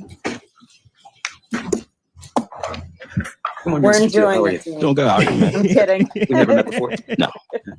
I'm just going to go over with you some of your testimony from yesterday and today. If you would just keep your voice up, we've got these loud fans going here for us. You told us yesterday that you had started the evening at another party, right? That was at Mr. Crespo's house? Yes. And that was for a surprise birthday party, right? Yes, sir. You thought maybe you'd had 2 beers there or so? Yeah. And you thought you got there around 9 o'clock, spent about an hour there, and left around 10, right? Yes. And from there, you went over to Tyler Rich's house because you told us that was the regular thing to do. Yeah, pretty much. When you say the regular thing to do, you meant on a weekend night in general, or that month because something special was going on? Regular thing to do, hang out with your friends. That's it. And was it a regular thing to go over there and that there would be underage drinking going on? I wouldn't say it's a regular thing. No? Just hanging out. Okay. So this was unusual to go over there and that there would be drinking going on that It night? wasn't unusual. It's not like it don't happen every single time. I might drink every once in a blue moon, but it's not every weekend. Okay. Did you know when you went over there that Mr. Rich's parents weren't going to be there? No, I didn't know. When you got there, did you discover that Mr. Rich's parents were not there? No, not really. You didn't know that because you went straight down into the basement? And you told us you didn't bring any alcohol with you? No. You went right into the house? Nope. And you'd shown up with Mr. Oko, who drove you? Yes. Jacob Villalobos and Matthew Sanchez? Morris Sanchez. I'm sorry? Matthew Morris Sanchez. Matthew Moore Sanchez, is that hyphenated? Yeah. Actually, I don't know. It might be. I don't know. Okay. You walked into the basement through what we've all heard about, those Bilko doors, right? Yeah. And people you said were just chilling, hanging out, and they were drinking down there, correct? Yeah, they were drinking. You yourself hadn't brought any alcohol? Nah. There was alcohol provided to you there. You had 2 Bud Lights, right? Yeah. Do you remember who gave you those 2 Bud Lights? Nah, I was just bumming a beer off someone. Okay. Did you see Aiden King there? Yeah, I saw Aiden King. Did he have Bud Lights? Not that I recall. And you told us that you think you had maybe as many as 4 drinks, right? Yes, sir. It was dark that night? Yeah, it was nighttime. Sure. Was it also misty or rainy? Not that I recall. You don't recall that? I don't recall. And when you got there, you said that no one was outside, right? No, sir. When you got down into the basement, how many people were there? Probably anywhere between 20 to 30. 20 to 30? Yeah. Do you remember telling us yesterday that it was maybe less than that? 15 to 20? No, I don't recall that. Okay. And you told us that you were really good friends with Tyler Rich. Yes, sir. And you're also friends with Jimmy McGrath? Yes, I was friends with him. How did you know Jimmy McGrath? I knew him just through other people, pretty much. I'm not gonna sit here and tell you he's my best friend in the whole wide world, but he's a really good friend of mine. You went through a list of folks that were there. It sounded like most of them you either went to school with or you played football with. Yes, sir. Is that fair to say? And you identified yourself as having worn a Marvel Duck shirt that night, right? Yes, sir. But at some point you told us you'd taken that shirt off. Yes, right? sir. Do you remember when you took that shirt off? When I was outside. Was it before the fight that we saw? I don't believe so. It didn't get taken off in the course of that fight, right? No, it was just hot outside. You said that Ryan Hines and Griffin Marcenzik showed up, right? Yep. And you spoke with them briefly. Yeah. So they showed up after you were there, or they were in the basement? It was after I got there, they came. Okay, so they arrived after you. Yeah. And when they got there, you learned that there had been some sort of fight over at 5 Lazy Brook, right? Yes. And you said you were unaware of the basketball group chat? What group chat? You don't recall there being a group chat going on that evening? No. Griffin Marcinzik or Ryan Hines didn't tell you, hey, we're texting these kids, telling them to come over here? No. You didn't show up at the house until sometime around 10:30? Yes, sir. When you showed up and went down into the basement, nobody was talking about a five Lazy Brook? Not when I got there, no. That was only after Ryan Hines and Griffin Marcinzik arrived? Yes, sir. And you said that you told us yesterday that you learned of that group chat from Tanner Chernowski before these kids arrived, right? I did not say that. You don't recall telling us yesterday that you learned about this group chat from Tanner Chernowski before the kids arrived? I didn't say before which kids arrived. Before the kids from the 5 Lazy Brook fight arrived in the pilot. Are you talking? Oh, before that? Yeah, before that, yes. Before that, you learned from Tanner Chernowski from Tanner that there was Chernowski. this group chat going on, right? I didn't know nothing about a group chat. I just knew he was texting. Well, that he was texting. Yeah. Is your understanding that that's different than a group chat? I mean, a group chat is when there's a lot of people, but I wasn't really looking for details. You just said that they was texting. Okay, so you didn't know that there was a group chat, so to speak, but you did know that there was texting going on. Yes. And you knew that texting, you learned about that from Tanner Chernowski. Yes, sir. And you knew that texting involved texting the address of 43 Laurel Glen Drive to these other kids, correct? No, sir. What was your understanding of what that texting involved? I just knew they were talking to someone else. You knew they were talking in a polite, friendly fashion with someone else? I had no idea, sir. They didn't tell you what they were texting? They just said, hey, we're texting? I don't recall. You don't recall what they were texting? No, sir. So Tanner Chernowski told you that they were texting someone, but he didn't tell you what that had anything to do with? No, sir. And you said that then shortly thereafter, Griffin and Ryan arrived, some people that were not invited showed up, right? Yeah. And again, is your testimony that you didn't know that in fact they had been told to come to that address by these people that were texting them? I had no idea. And then you told us you saw that somebody had McDonald's. Who was that? I heard that they had McDonald's. You heard that the people that had showed up in the car had McDonald's? Yeah. Do you remember who told you that? No, sir. Okay. But you told us you're a hungry guy and that McDonald's drew you out there. Yeah. Okay. So you walked through the driveway and across, and the car that you described as having showed up, that was across the street, correct? Yes, sir. Close to the right-hand curb of the other side of the street. Right? Yes, sir. And you told us you didn't recall which way it was facing. No, I did not. And when you went outside, you were with Tyler Richards, correct? Yes. And then you said 5 to 7 other people, but yesterday you couldn't remember who any of those people were other than Tyler Richards. Do you remember who any of those folks were now? No, sir. And that ultimately you and those 5 to 7 other people were then joined by more people, correct? Where, like, outside by the car? When you went outside? Yeah, by the car. Like, well, at what point? Near the car? Repeat the question for me. Sure. So we're talking about now when you've gone outside and you're with Tyler Richards, right? Yeah. 5 to 7 other people. Yep. You've seen this car that you've described for us as being across the street. Yeah. And you said that it was your understanding that those people had not been invited. Yes. So that's where we are now. Okay. You and these 5 to 7 other people, where are you standing at this point? I was near the driver's side. You were near the car, right? Yeah. And in fact, you told us that you were right next to it, right? You got pretty close. Yeah, I got pretty close. And then you were joined by more people, correct? It was like not really. Like, Okay. You don't remember telling us yesterday that you had been joined by more people? now we were outside by the car. No, I don't recall that. Okay. When you're outside by the car, it was just you and 5 to 7 other people? I believe so. Yes. Where were the rest of the people that were at the party? They're out. Some people were outside. But they was really just standing on the grass. They were just standing on the grass? Yeah. So just you and maybe 5 to 7 other people are by the car? Yes. Not any other people joined you? No. Okay. You looked into the car and you said there were 4 people inside, correct? Yes. And you recognized Mackenzie Traficante because you knew her from middle school? Yep. And you talked with the driver, right? I don't believe so. No. You don't recall telling us yesterday you conversed with the driver and you were asking him about McDonald's? I didn't say that. Okay. Did you ask anybody about McDonald's? Yeah. Well, when I came to the car first, I was like, I asked like, y'all got McDonald's or whatever. But after that, I was really just something to leave. Okay. Who did you ask about y'all have McDonald's? At the time, I didn't know who the driver was, but now I know it's Jack Snyder. Okay. So you did ask the driver about McDonald's, right? Yeah, I asked somebody in the car. Well, was it the driver, sir, or was it somebody else? It was the driver. It was the driver. Yes, sir. Okay. And they said, no, we don't have any McDonald's, and you backed off, right? Yeah. But you're still near the car at that point. Yes, sir. And at that point, you hadn't been joined by anybody else. It was just you and these 5 to 7 other folks. Yes, sir. So that's you, Tyler Richards, correct? Yes, sir. So that's 2. And you can't remember who the other No, I do 5 not to recall. 6 people were. I don't recall. You said you observed some arguing, correct? Yes, sir. Who was arguing? I do not recall. You said you got closer, correct? I do not recall.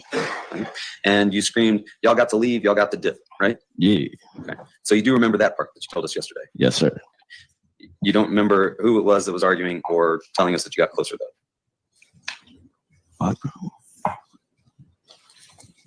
Repeat the statement. You don't remember telling us yesterday that you had gotten closer to the car after you observed the arguing. I do not recall. Okay. And you said that the vehicle wasn't moving, right? No, not at first. And then these people that were near the car, which you've described now as being just 5 to 7 people, they started rocking the car, right? Yeah. They had their hands on the car? Yep. You're sure it was just 5 to 7 at that point? Yes, sir. Nobody else had peeled off with you to go stand back and away from the car? No, sir. Okay. Do you remember who those 5 to 7 were? I do not recall. Was Tyler Richards one of them? Yes, sir. Oh, so you do recall that it was Tyler Richards who was one of those people? You already asked me that.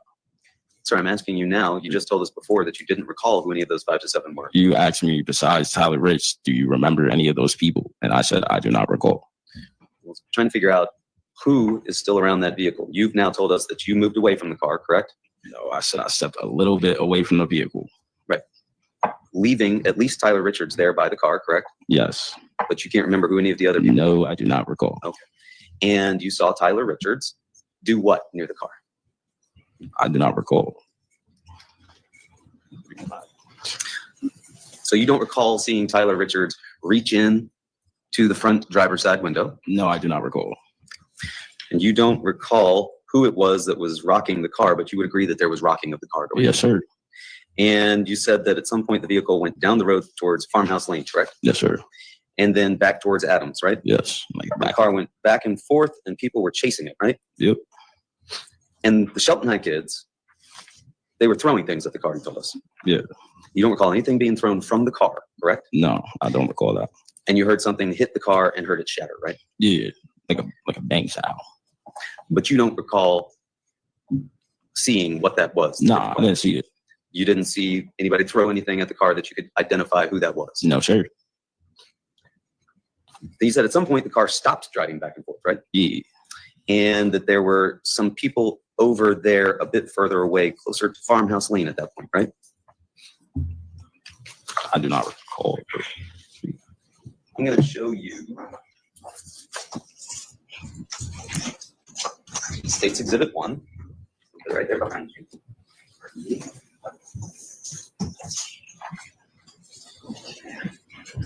You recall looking at that yesterday? Yeah. And you recall telling us that the car stopped driving back and forth and there were some people over there a bit further away, closer to Farmhouse Lane. Do you see Farmhouse Lane on that exhibit? Okay. Do you remember telling us that yesterday? Yes, I do remember saying that. I'm sorry? Yes, I do remember saying that. Okay. And that you were still at this point on the side of the road by 43 Laurel Glen Drive where that red marker is on the Exhibit 1, correct? Yes, sir. And that everybody started coming back to the house and you stayed outside, right? Yeah.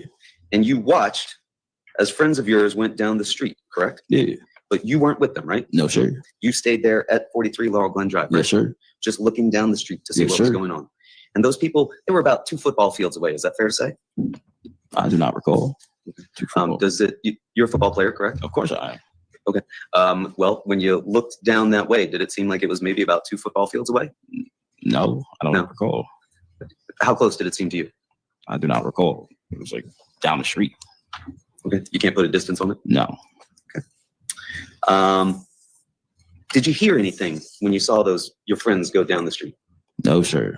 You didn't hear anything being thrown, any threats being shouted, anything like that? No, sir. You didn't see anything being thrown? No, sir. Did you see anybody get out of the car? No, sir. At some point, these folks who had gone down there, how many people do you think went down the street? Maybe like 5, if that. Was it the same 5 that had remained? Yay, Mary B's here. What's up, folks? Yo, what's up, Hey. So happy to be here with you all.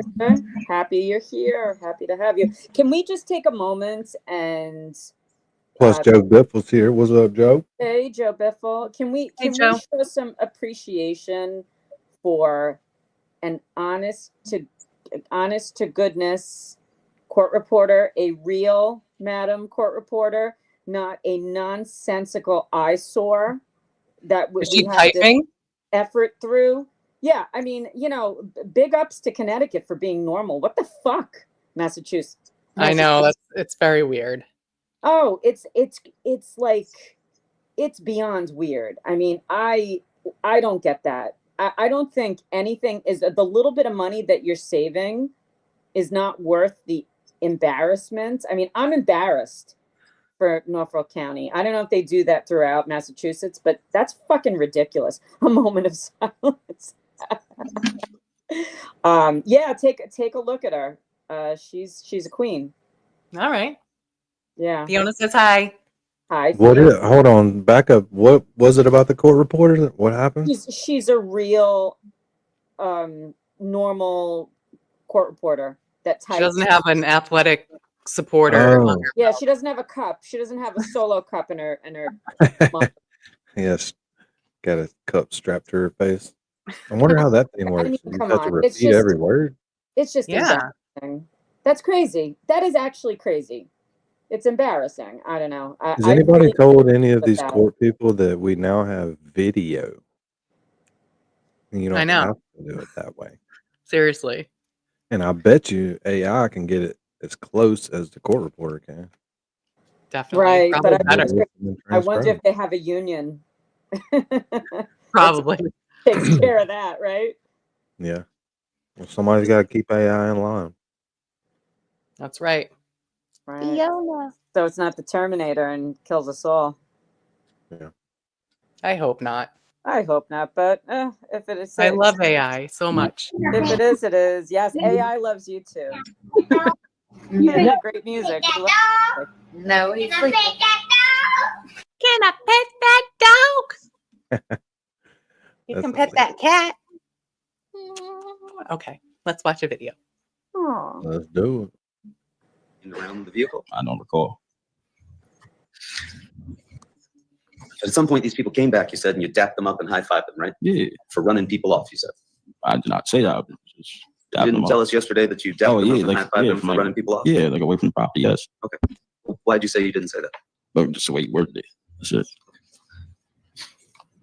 And then you remained outside, correct? Yes, sir. You never went back into the basement? No, sir. But most of the other folks did go back in the basement, right? Yes. Was anybody else outside with you at this point? It was like me, Rich, trying to think.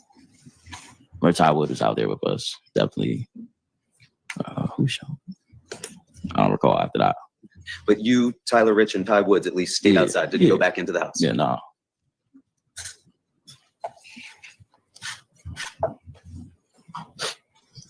And you told us at some point that this car returned, this Honda Pilot, right? Yes, sir. And you and Tyler Rich were still outside when that happened? Yes, sir. And did Tyler Rich say, they're back? I do not recall. You don't recall hearing anybody say they're back? I don't recall. Do you recall hearing anybody say anything?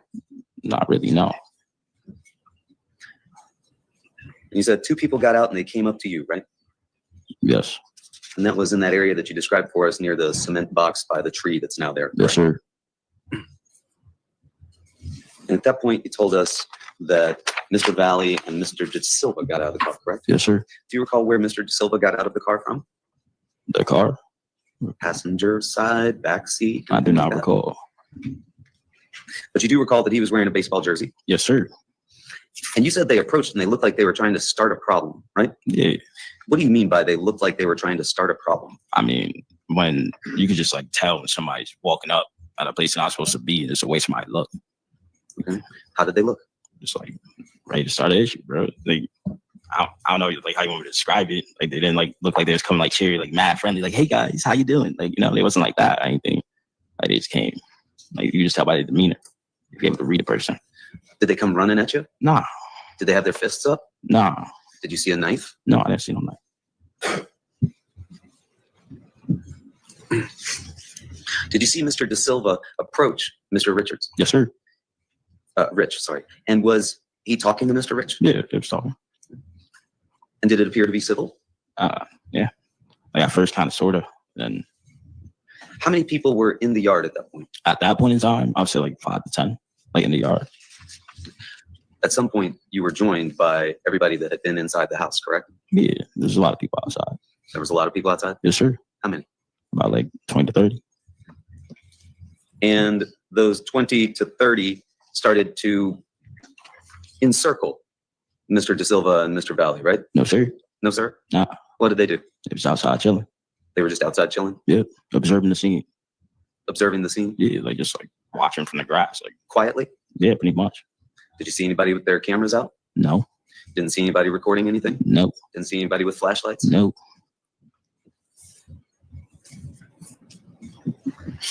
You said that Mr. Valley and Mr. De Silva were not close to you, correct? At first they weren't. No. You heard somebody say that they were looking for Aiden King, right? Yes, sir. Did you see Aiden King anywhere? Not at the time. No. And at that point, you told us you moved to the front of this group. Yes, sir. How did you move to the front of the group that was just milling around and chilling? Nah, I don't. You want me to show you? I'd like you to describe it if you I could. mean, I could describe it to you. I was a bit in the back. Then I heard them saying they was looking for Aiden King. So I came to the front. You were in the back of who?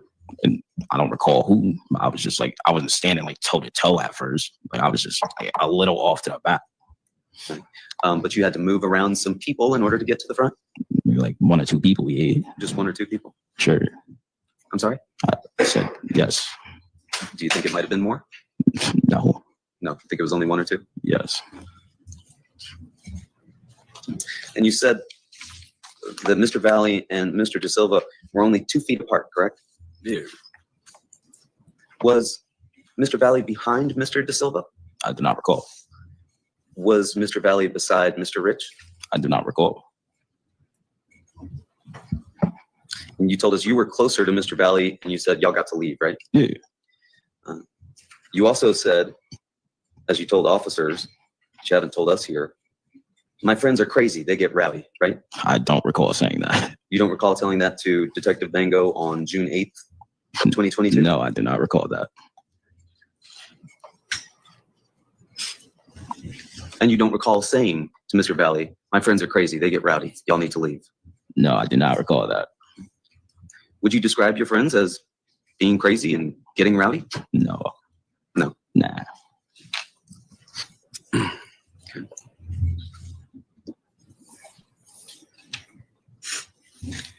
He said somebody was arguing with Tyler Rich, right? Yeah. Who was arguing with Tyler Rich? I don't recall. There were only 2 people that got out of that car. You don't recall who was arguing with Tyler Rich? Oh. How close were you to Tyler Rich when this happened? I was fairly close to him. And you said the arguing lasted about 30 seconds. Yeah, it that like maybe 20. And that then a punch was thrown by Tyler Rich, right? Yes, sir. And you don't recall why he threw that punch, right? No, sir. You didn't see Mr. Valley do anything to attack Mr. Rich, did you? I did not recall. You didn't see Mr. Valley do anything to attack you, did you? I don't recall. You didn't see. Sassy, we already know Mary B's interested from last night's episode. She saw the finger. Yeah, you were asking how shiny his hair was and what it looked like if he swung it around and pulled the ponytail out. Wait, Listen, Mary? No, no, Mary is not It in is. That's what she said. no, I heard it. Just report the No, news. I That's am- it. Whether you like it or I am not. interested in his look because I'm pretty sure that's what our founding fathers looked like. True. You know, he's You not know? a bad looking guy. He's not. No, Small cigar. yeah, but I think like he could have signed the Declaration of Independence. All right. And then listen, Nicolas come down by Cage stole it. Mary, this is in Milford. This court is like 10-ish minutes from me. Let's go. All right, Really? go check. Yeah, it is. That's Milford. Yeah, Milford is right off of, I think it's right off of 95. It's about 10 minutes. Danny. Danny? Danny. Sorry, I stuttered there for a second because I'm retarded. That was a mess. I'm sorry, Dean. I'm just messing with you. No, you good. You good. So one thing I noticed is you know how this guy right here, he has 2 bracelets on.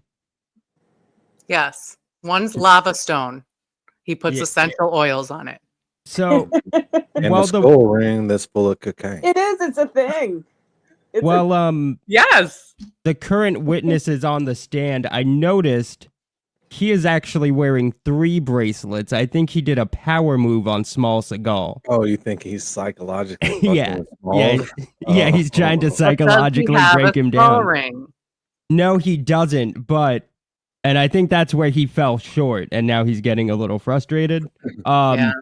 But he was wearing 3 bracelets, and that's an improvement from yesterday where he might not have been wearing any bracelets. So he came in this day Yeah, he saw the looking bracelet to yesterday. looking to I- psychologically break down Small Seagal. He's like, I'll riz you on the bracelets, Smalls.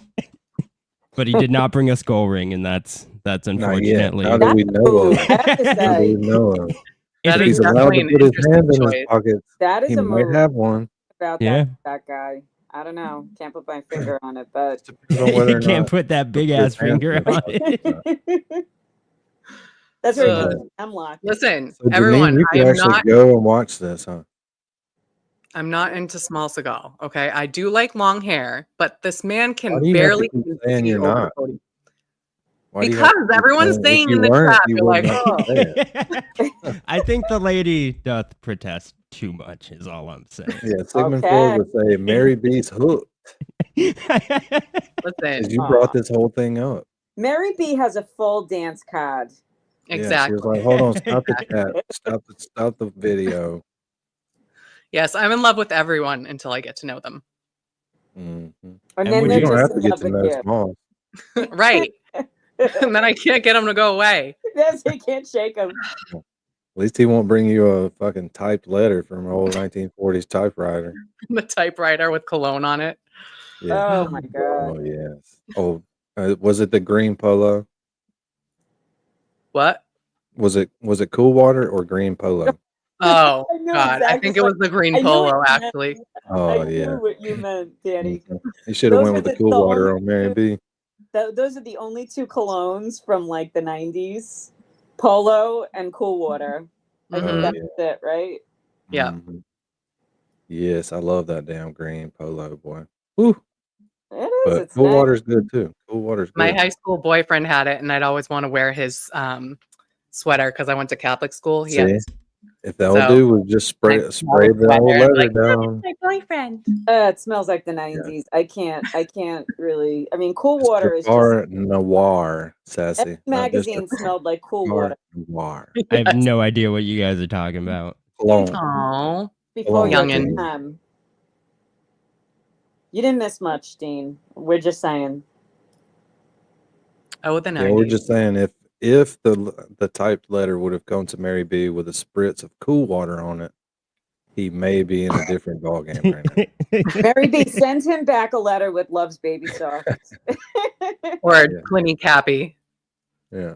Oh, what? Or Clinny Cappy. Oh, okay. Is it just me or is this kid like getting more and more kind of like hood and mad the longer this goes on with Smalls? Dude, it's because the bracelet thing didn't work. Yeah. Yeah. It hasn't worked super yet. We annoyed don't know with if it Smalls worked fully yet, though. But we're about to find out. Hi, You know what's MJ. up? Do anything to attack Hey. anybody. Oh, Hey, shit. MJ. Hey, MJ. What's up? What up? What up? Yo. Hell yeah, it's finally somebody here we can kick off. I know you're Shut gonna the start hell up. talking shit. That You're was such me. a dude. Dean, you're laughing a little too much at that. It was You're funny. Yeah, little too much. It was funny. He's It's the giddy. delivery. Dean is finally giddy. MJ's getting kicked off. See, Gingy agrees too. I'll protect you, MJ. I don't know how, but I'll try. Yeah, us We need to little get people, we need to get Connor and Gingy up here. I think I'm if we get Connor up here, we're definitely getting banned again. Has Connor Oh, ever really? here? Uh, I missed that. Come on, yeah. Connor. Yeah, just Got you, Connor. Where you at? You don't got the link. Not that stupid. Aw, Connor is fun. Connor's fun. Yeah. That's our courthouse buddy, right? Yep. You were Yep. there with him a couple times. I was only there with him once. No, just that once for me too. Oh, okay. Yep. Only had the pleasure that once. Yep. Oh, Connor, you only pleasured them once. Real nice. Ugh. I Real thought hit if or Jerry miss. wasn't here, that wouldn't happen, but you still got it. It's like a virus now. It's like a mind virus.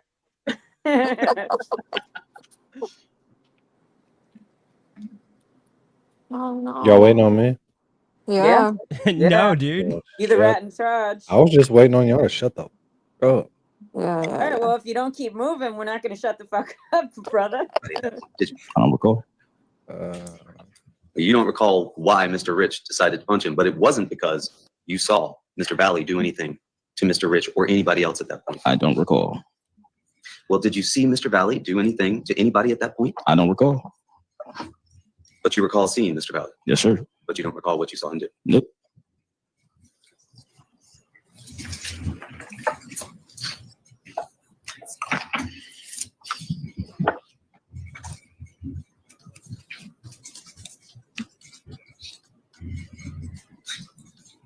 You do recall, however, somebody saying, "Where's Aiden? That's my boy. I want to talk to him." Yeah, I'll recall that.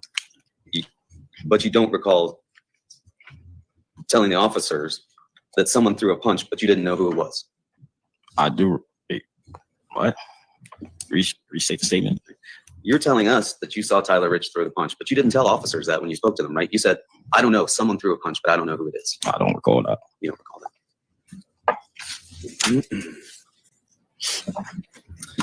And you recall that then Tyler DeSilva got hit, correct? Yeah. Who hit Tyler DeSilva? Tyler Rich. Tyler Rich hit Tyler DeSilva Yeah. and Raul Valley? I don't recall. Okay. Did Tyler Rich hit both of them? I don't recall. You do recall, however, telling us that Tyler DeSilva went to the ground near the tree, right? Yeah. And you told us that you participated in this, correct? Yes, sir. You didn't tell the officers that you participated in this when you spoke to them, did you? I don't recall that. Do you recall telling officers that you participated in kicking and stomping? I don't recall. Do you recall talking to the officers? Yeah. But you don't recall telling them whether or not you were involved, right? I don't recall, sir. Because you didn't tell them that you were involved, right? I don't recall.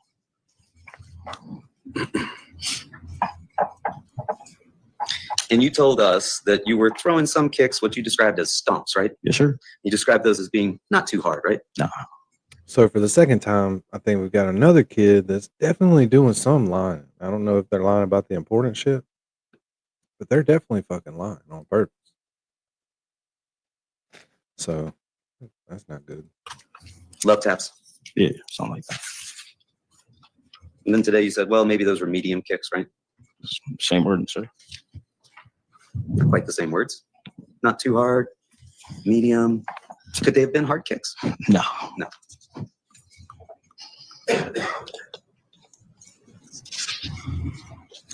When you were throwing those kicks, were you telling anybody, hey, these are just soft kicks, don't worry about these kicks? No. I don't recall. Were you saying, hey, these are just medium stomps, don't worry about these stomps? I'm going to stop in just a second. I don't recall that. Okay. You don't recall that because you didn't say that, right? You said, let's go. And then as you described it, inward, right? Yes, I did. And that was directed at the person that you were stomping, right? I was just saying that. That's just the way I talk. Just regularly as you're walking about, that's the kind of thing that you just say? I mean, Let's go inward. Just talking to the ether. I mean, I can say that word whenever I want.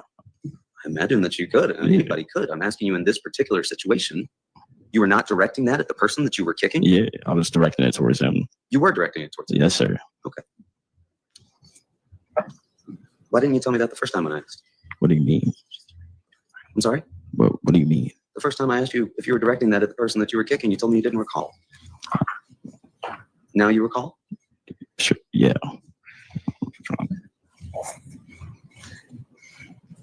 Fact of the matter is, Mr. Teal, you're telling us here today things that you didn't admit to when you had the opportunity to before when you spoke with officers. Would you agree? No, I wouldn't agree on that. You wouldn't agree. You've told all of this to the officers that you were involved in the kicking and the stomping. No, I didn't really tell him anything. You didn't tell that to officers, right? No, sir. Not when you talked to him on the 15th, correct? No, sir. Not when you talked to him on June 8th, correct? Sure. Yeah.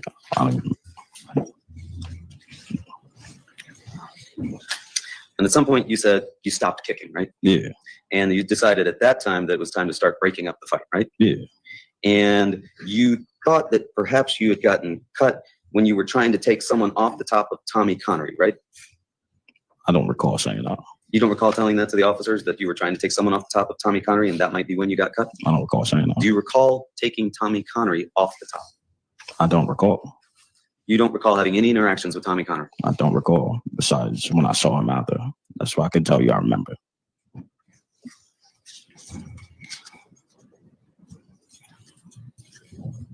You don't recall being stabbed, correct? No, like in that moment of time, no. Because you had so much adrenaline going at that point, right? Yes, sir. A lot of adrenaline going when you were throwing those kicks, right? Yes. Yes, sir. Yes, sir.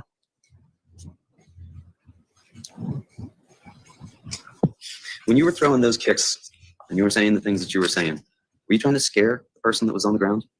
I wouldn't say scared. It was, it was a fight. It was a fight? Yes, sir. How many of you were fighting the person that was on the ground? 3 to 4. That's it? That's it. What were the other 17 or 18 people doing? Observing.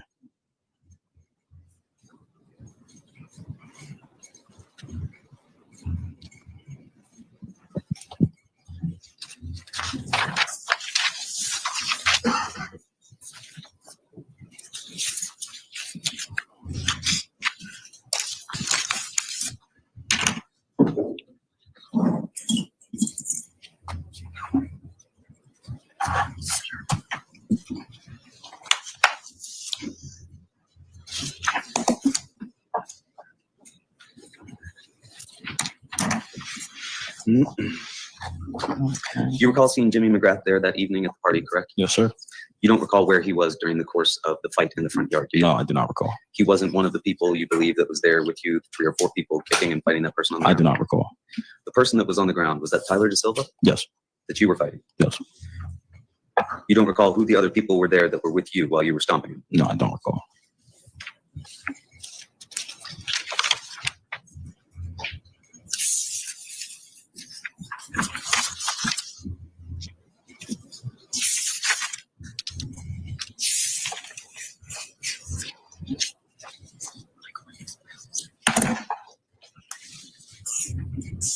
These folks that were at this party with you that night at 43 Laurel Glen Drive, these were all good friends of yours, right? Yeah, for the most part. And you would do anything to protect these friends of yours, wouldn't you? Yeah. And you wouldn't want to see anything damage their reputations or their memories. Is that fair to say? Objection, relevance. I'll allow it. Overruled. You can answer, sir. Restate the question for me. You wouldn't want to see anything done to damage their reputations or their memories, correct? Yeah, no. And so today you've come in here and you've testified to us. And you would agree that you can't recall a large amount of what happened that evening, correct? To a certain extent, yeah. And that extent to which you can't recall involves what your friends were doing that night, right? No. This is really the who. I'm sorry? This is really the who, like where would they stand and stuff like that. It could be false memories as well.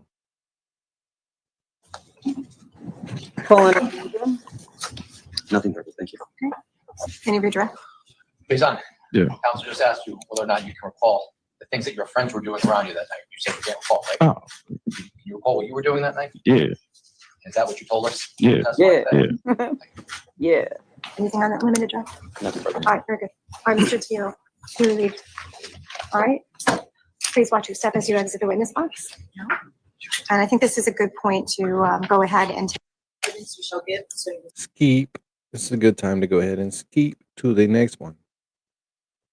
case shall be the truth, the whole truth, and nothing but the truth, so help you God, or if you speak perjury. Yes. Thank you. Please state your full name, spelling your last name for the record. Eric Black, BLACK, Please state your business address. 130 Division Street, Derby, Connecticut, 06418. You may be seated. Thank you. You may proceed. Thank you, Your Honor. Good morning, PA Black. How are you today? Good, how are you? I'm good, thank you. As you can see, it's a little bit difficult to hear in this courtroom, so the more you can speak up, it's a little bit closer to the microphone. the better. Okay. Thank you so much. So, PA Black, where are you currently employed? At Griffin Hospital Emergency Department. Okay, and what is your position there? I'm a physician assistant. And how should I refer to you as? You can call me PA Black or Eric is fine. Okay. And where is Griffin Hospital located? It's in Derby, Connecticut. And for how long have you worked at Griffin Hospital? 8 years. Which department do you work at Griffin Hospital? The emergency department. And please tell members of the jury your educational background, including any degrees you might hold. I have a bachelor's degree in public health from Temple University and a master's in health science from Quinnipiac University. And your work experience, please tell members of the jury about that. I've worked at Griffin Hospital for 8 years in emergency medicine. Prior to that, I worked in urgent care for 2 years. I also work at St. Vincent's in the emergency department. Been there for about 3 years per diem. And have you testified in court before today? No. Back in May of 2022, did you work at the emergency department at Griffin Hospital? Yes, I did. And on any given day and night, how many patients would you see? My average is probably about 19. 19? And what are your duties working at Griffin Hospital? I see patients. I diagnose, treat a variety of illnesses that are acute, chronic, emergent, urgent. I do simple procedures like lacerations and I splint fractures, things like that. If you could explain to the members of the jury how you work hand in hand with the doctors and nurses at Griffin Hospital. So I technically work under the supervision of a doctor, but basically that just means the doctor has to be available for consultation. That could be by phone. Some patients I may present to the doctor, some I may not. The nurses we work as a team. I put in orders and they carry out the orders. Directing your attention to May 15th, early morning hours of May 15th of 2022. Do you recall working at Griffin Hospital on that day or morning? I do. And did there come a time when you treated a patient by the name of Faison Teal? Yes. May I approach counsel, Your Honor? Yes, ma'am.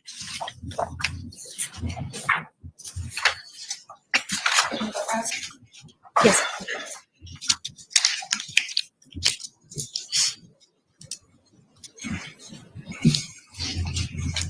Okay, Black, showing you what's been marked as state 72 for ID purposes only. I'm going to show you this document.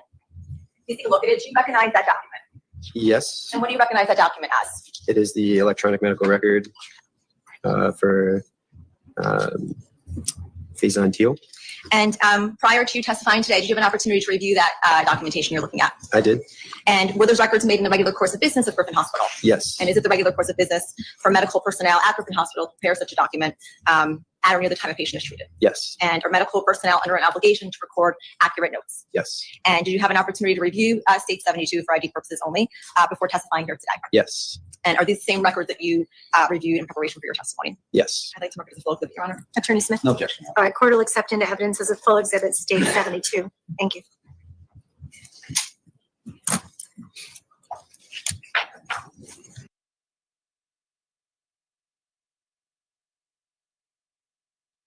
I don't see what these guys are really going to do to help us as a jury. We know they were stabbed. We already heard from the EMTs and the other people. Maybe he heard something. Right. You never know. Right. And I just find it interesting. Is it usual practice that I guess we're all conditioned from Karen's case, but is it usual practice and protocol to show up in your scrubs? He may have been at work. Yeah, come on. He's a physician's assistant. You can't dip into the bathroom for 5 and yeah. The suit. I mean, for fuck's sake. He may only be across the street. I don't know where you're at. He may be real close from the hospital to the courthouse. Yeah, it was probably like a fuck this. They're inconveniencing me. I'm not getting changed. Yeah. I bet they hate that when they have to go to court.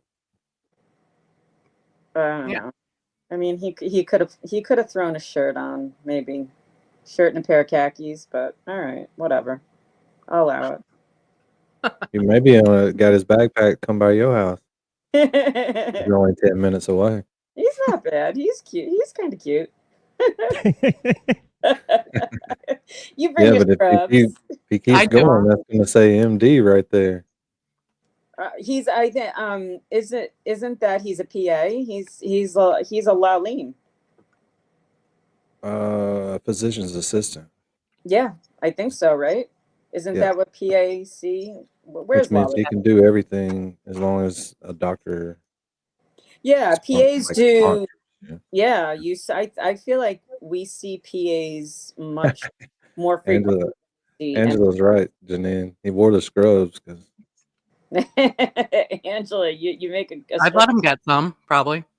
Oh damn, Mary B. We gotta get back to this. Get back to this, Mary B. I'm sorry, I'm Black, handing you now back what's been marked as a full exhibit, state 72. You can refer to this documentation and ask some questions. Okay. Danny Black, just please identify when Faison Teal arrived at Griffin Hospital when you treated him that morning on May 15th of 2022. I believe it was approximately, this says 1:18 a.m. he was registered, so that's usually about the time that they check in. Okay, and to your knowledge, you're referring to state 72. How was he brought into Griffin Hospital? By ambulance. And when he arrived at Griffin Hospital, to your knowledge, where did he go? I believe he was brought directly to an exam room. And when a patient is brought in, just in general, from an ambulance, it does an alert go into effect? How are you made aware that a patient is being brought in by ambulance? So generally the EMTs will radio ahead what they're bringing in. And depending on the severity of the situation, we may prepare a room, we may prepare supplies, whatever the situation is. Then they'll usually be seen by a nurse and a multi-skilled tech first. They'll take vital signs, they'll put their information in the computer, everything like that. And then either myself or one of the physicians will see them after that. Please explain to the members of the jury how you personally got involved in this case in treating Faison Teal. So I was working that night and I was aware that there was a laceration coming in, and generally it's my duty to take care of all the lacerations and simple procedures. So I knew that they were coming in, and then once his name showed up on the board, I was aware what room he was in, so I went and saw him in the room. Upon examining Faison, were you able to observe any wounds on his body? Yes, he had a laceration to the left upper arm. And when you use the word or term laceration, what does that mean? It's a cut into the skin, usually linear in nature. Usually when I say laceration, it goes beyond the skin into the fatty tissue. And you observed one laceration on his body? Yes. And again, where did you specifically see this laceration? The left upper arm, I would call it the distal or the end of the left upper arm, right about here. Thank you for demonstrating. Please let the record reflect the witness is identifying on his own body, pointing to his upper arm where he observed the wound on Faison Teal. Thank you. Record shall reflect. And prior to that morning, had you had occasion to treat individuals who had a similar laceration to Faison Teal? Yes. And based on your training and experience, would you label this laceration as a stab wound? It was definitely a puncture type wound. Were you able to tell based on what you observed what had punctured the skin? It was definitely something sharp, relatively small.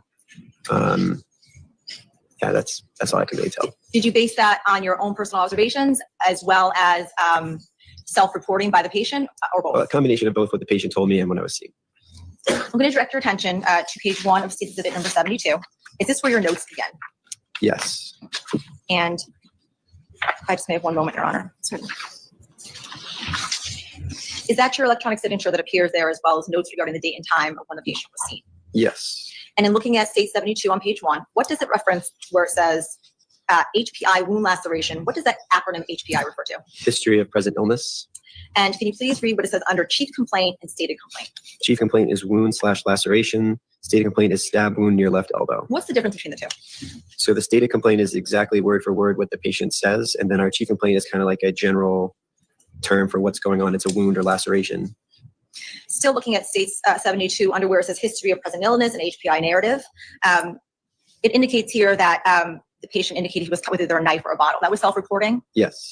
And where it says he has a 2-centimeter laceration to the medial aspect of the left distal upper arm. Can you explain to members of the jury what that means again? So it's the upper arm is considered above the elbow, and then this is the left distal is the end of the upper arm. The medial aspect is on the inside, so right about here. Thank you. Mm-hmm. Still on page 1 of that same exhibit, what does it say under review of symptoms? All systems reviewed and unremarkable, except as noted in HPI and below. That term unremarkable, what does that mean? Basically negative. So review of systems is like any other complaints, any other body system injuries. So what I'm saying here is that there's no other injuries or other symptoms other than what I noted in the HPI. Directing your attention to page 4 into page 5 of State 72. Can you please read what it says underneath MDM wound laceration to yourself?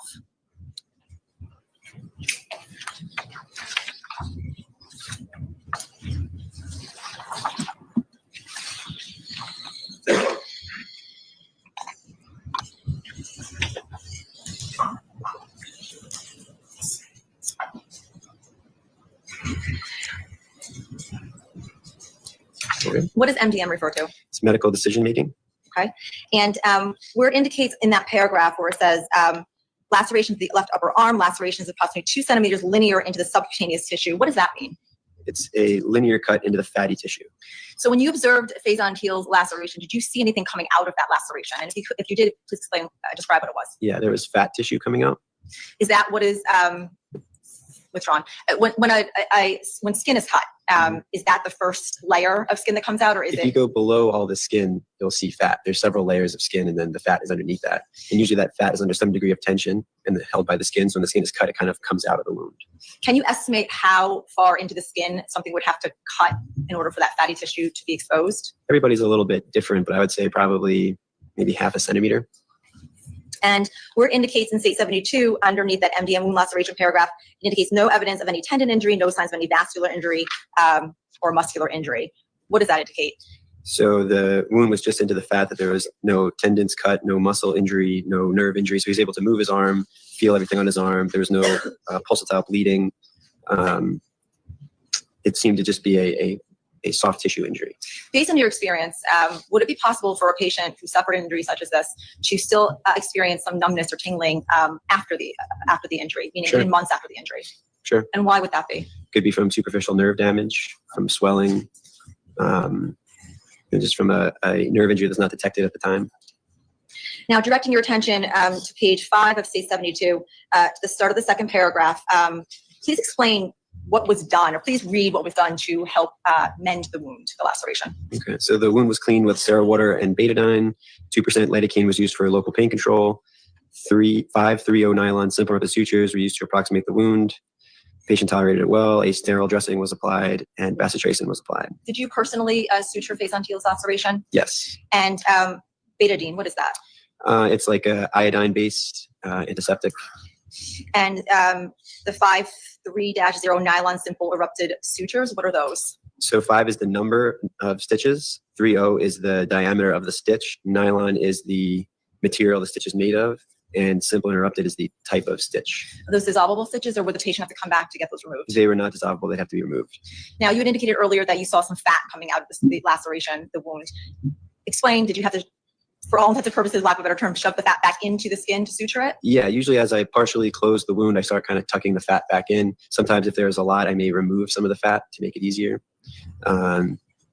Yeah, that's usually what we do, is push it back in. And was Faison given any kind of local anesthetic or something to numb the pain while you're doing this? Yes, that was the 2% lidocaine. I'm going to direct your attention still on page 5, where it says procedures.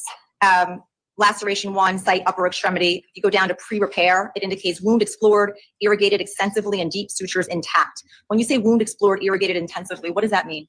So that means I looked into the wound, I flushed it out with copious amounts of sterile water, and I felt that it did not go beyond the subcutaneous tissue, and all the deeper structures like arteries, muscle, tendons, veins were intact.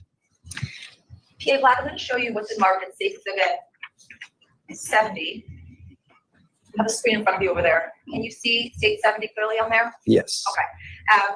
Does this indicate, is this a good picture or indicate what you did to suture Faison's arm? Yes, this would be days or even a week later, I would estimate. Okay.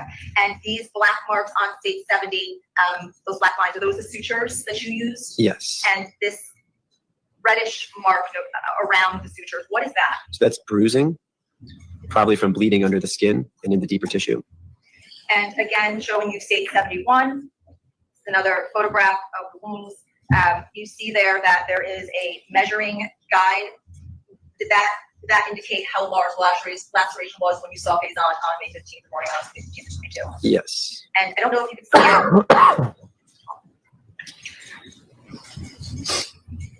it. Now, K Black, directing you back to States 5 under patient reevaluated, which I believe is after where you indicate what you did with the patient. It says patient was reevaluated. What was the purpose of that? Just to make sure there was no additional injury that I may have missed, that there was no arterial injury, that he was still doing well, and to give him discharge instructions. Okay, and it indicates that wound care procedures were discussed with him. He was given instructions, advised to see his doctor, and told to come back in 3 or 4 days for a wound check. And did that indeed happen? Do you know? I don't know if that happened. Is that 3 or 4 day check back? Would that be when the sutures to be removed, or would that be at a later time? No, that would be at a later time. Sometimes I tell patients to come back in 3 or 4 days just to make sure it's not getting infected if I'm more concerned, or if it was. Sassy, that's the wound on the kid that just testified, I believe. Never mind. But yeah. Not supposed to talk about it. What I really wanted to talk about, Mary B, was these 3% terps. Oh my God. Oh, yeah? Not only is it so tasty, because you're not going to hear me talk about, oh, this is good and strong very much, because it really, most of the time I can just smoke all day. Right. But this Z banger, can't do it. Got you fucked up. Got me good. Got me Nice. paying attention. I feel like I'm getting more gripped into this thing the more we watch.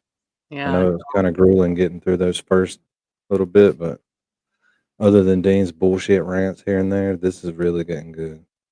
Agreed. So apologize to any rewatch crew or whatever. Dean's out of control. Yeah, I'm fucking crazy. And we're trying to fix it. But Yeah, I Can't don't think fix it's gonna work. crazy. Just like The Last Witness, Dean really doesn't respond well to therapy. You Not are funny, paying Mary attention. B. This is serious. I'm sorry. Jesus. We're talking about Dean. Yeah, Mary. E. Mary B. P. It's a deeper wound.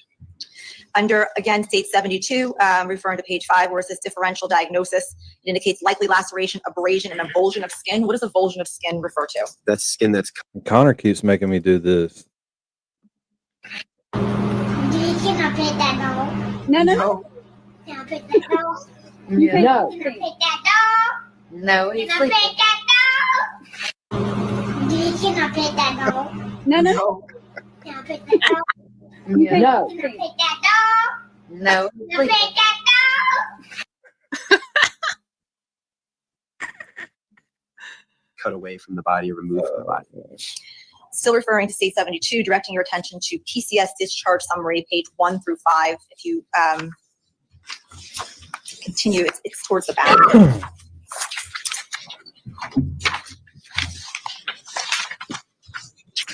Yeah, I think I see it. You see it? Referring to page 1 where it says PCS discharge summary with reference where it says ED triage plan.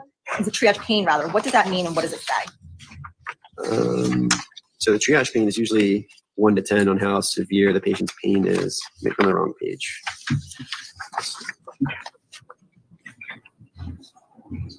Is that that's in the discharge instructions, or is it? So I could just refer you to it. So it indicates ED triage pain, pain present, pain reported, pain reporting scale 0 to 10, and indicates a 5. Was that a self-reporting from the patient? Yes. And that would be a medium pain level from the patient that reported that? Yes. Now, PA Black, regarding whether or not Faison Teal's blood was tested for anything, do you recall if his blood was tested for any kind of alcohol? It was not. Okay, and why was that decision made, or why was that not done? I felt that he appeared clinically sober, and to me that means he's able to walk, able to speak, acting normally. So is it fair to say it's not standard at Griffin Hospital to take somebody's blood when they're admitted to the hospital? It depends. For something like this, a laceration to the extremity without any other major injury, I didn't feel that it changed my management. And to your knowledge, how long did Faison Teal remain in the hospital? Do you know when he was discharged? I believe it was around 2:20 or so is what it said on here. That same morning? Yes. I just need one moment, Your Honor. Sure.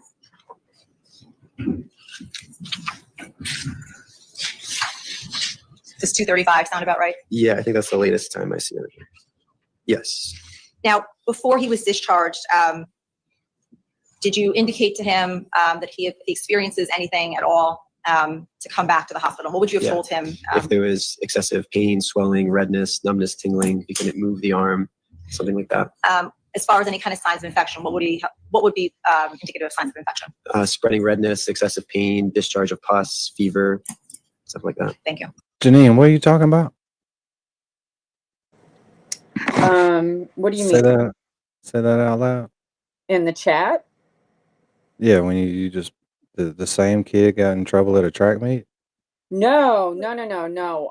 Cheryl was asking about Austin, and I think if I understood, she said she didn't know anything about the case, so I just gave her a basic rundown that the kid who stabbed Austin brought, like this kid brought a knife and used it. He brought a knife to a track meet.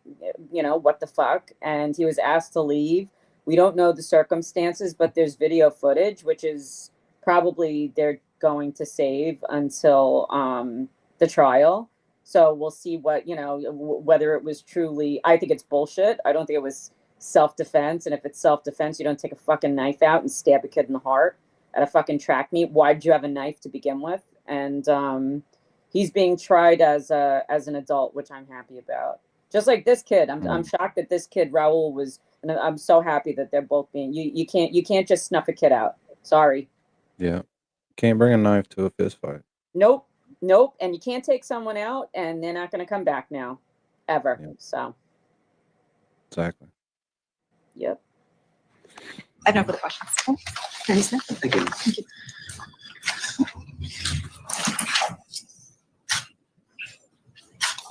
Good morning, PA Black. How are you? Good. How are you? Good. We've never met before.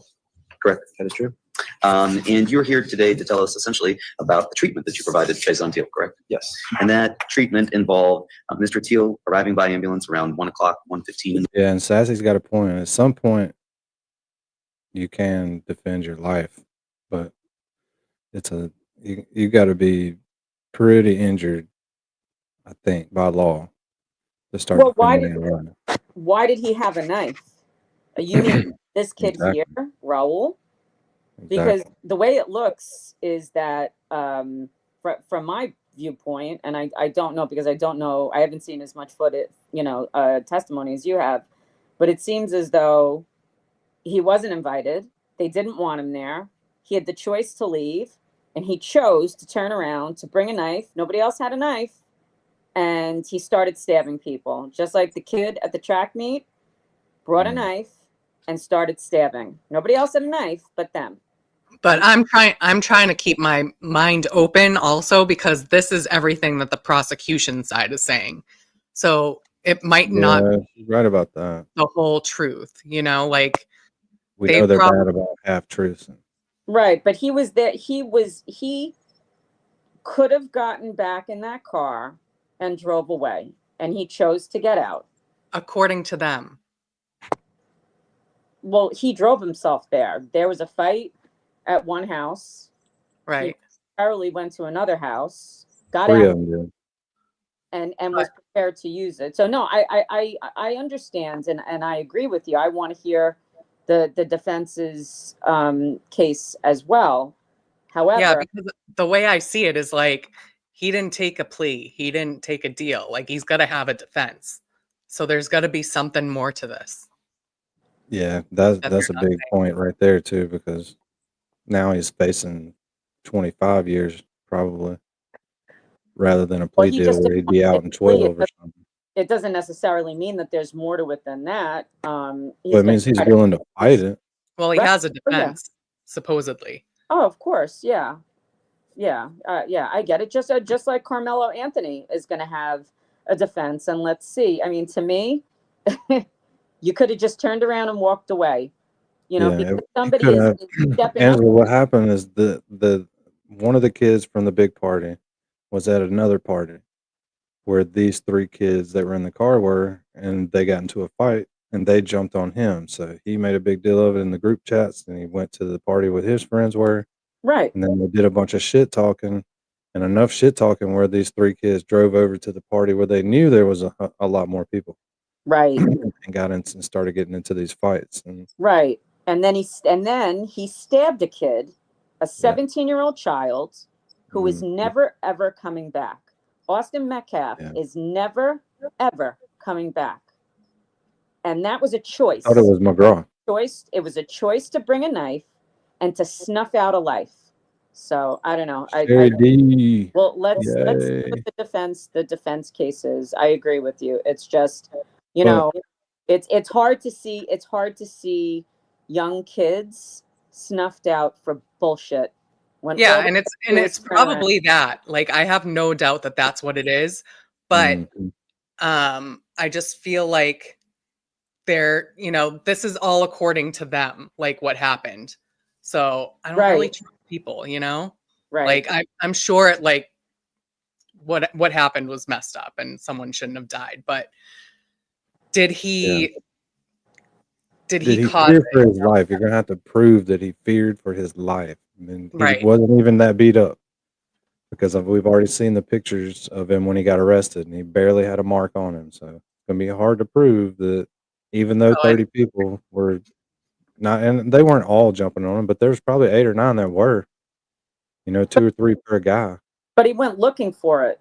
Oh, I know. He But definitely went looking for it. this I know was too. it seems too cut and dry the way they're saying But it. the number one rule most Right. people are missing before you get into the group thing is that you can't bring a knife to a fist fight, and you can't bring a gun to a knife fight. Exactly. Same type of thing. Right. You don't So come back from that. I know. Or maybe you don't put yourself in a situation where your ego says, oh, we mixed it up and now my ego is hurt and these knuckleheads maybe did something to my car. Now I got to go back and I got to take you out. So that's Right. Toxic Well, it's masculinity. young people and alcohol. Alcohol. It's You don't see young people that are Yes. all sitting around smoking weed. If 30 of these kids were smoking weed, 2 of them could have fought, no and fights. 28 of them wouldn't even known it happened. No, care. Didn't care. Yeah. They didn't care about the fight. Pass. There's It's girls in here. These young kids, and their testosterone pumping. They just they think, they're taking Oh, a yeah. video to show to a girl. Like the girls don't fucking care. They don't People think that. in general, when they get in big groups, are easily But yeah, that's what they swayed. do. These kids, they take a crap, they fucking they snap it. It's ridiculous. But it's the culture, right? So it's like I think it is I absolutely. think it's disgusting. We had a situation in the New York subways. I think that you saw it. It's a woman was fucking burning alive, and cops were walking right past her. People were yeah, I videotaping. saw It that. didn't fucking occur to anyone to grab something and smother her. She sat there hanging onto the rails and burned alive. And it's Yeah. like, it's fucking gross. But unfortunately, this is the culture that we're living It's in. real life. Kids have grown up in this. And It's the first real thing life. is, and that's why I get so upset with my son. I've had this talk with all of my kids. And I'm like, you better make sure that, the guys that you're with are going to watch your six and they're not going to pick their fucking phones up and start videotaping, if shit goes down. I mean, my kids aren't aggressive like that, but still, you don't know if it's sometimes it's not you, it's the other guy. And then it's a situation of egos. It's like, Right. if you back down, then you're more of a target. So Yeah, then you're putting yourself vulnerable to being talked shit about for the rest of your life. you're just going to pile on, right? Right. So we'll And see. that's so important to them, that they got to do things like this to maintain it. It's toxic masculinity. It's this society, and I agree, Connor. It's always been like this. Yeah, there's toxic masculinity, there's toxic femininity. It's it's kind of the same thing. It's just different in terms of the aggression. There were 5 girls that were 5 fifth grade girls that were setting up a boy to stab him because one of the girls he decided that one of the girls he didn't want to talk to in the group chat. So they lured him into the bathroom. They were going to lure him into the bathroom and kill him. So what's that? Is that toxic Ridiculous. masculinity? Who comes up with that? What? Who comes? It just kills me that these young people come up with it, and it's always let's stab this person to death. It's sick. What the fuck? Yeah, I What are you mean, watching? I watched Nightmare on Elm Street. I never wanted to stab anybody. I personally, I don't know either way whether this was self-defense or not. I definitely see where Janine's coming from, and you got into a fight, then you showed up to the next place knowing you were gonna fight, Twice. and you brought a knife there, right? But on the other hand, if you're getting jumped, maybe you do fear for your life. Yeah, I mean, And I guess that's there. why I got to hear 3 people the defense's There's side. going to be a line there. All we got to do is. What the defense is obviously trying to get everyone to say is that there was a text going on and they were being told to come back there. So they were being lured there. Probably a stupid decision to go back, but it's not like they weren't invited. It's not like they showed up out of nowhere. Well, maybe. Let's see. But 3 people. Okay, so let's do the math. So because we've all hung out. We all went to keg parties, right? We all partied when we were, in the day. 3 people going back to 20 people. Let's see. What do you think's going to happen with that? I had a fight with you at the first house. Now I'm going to go back and no, we're all going to be friends. Get the fuck out of here. I'm going to bring my knife. I brought my knife. I'm gonna stab you. I'm bringing a knife. I'm probably gonna use it.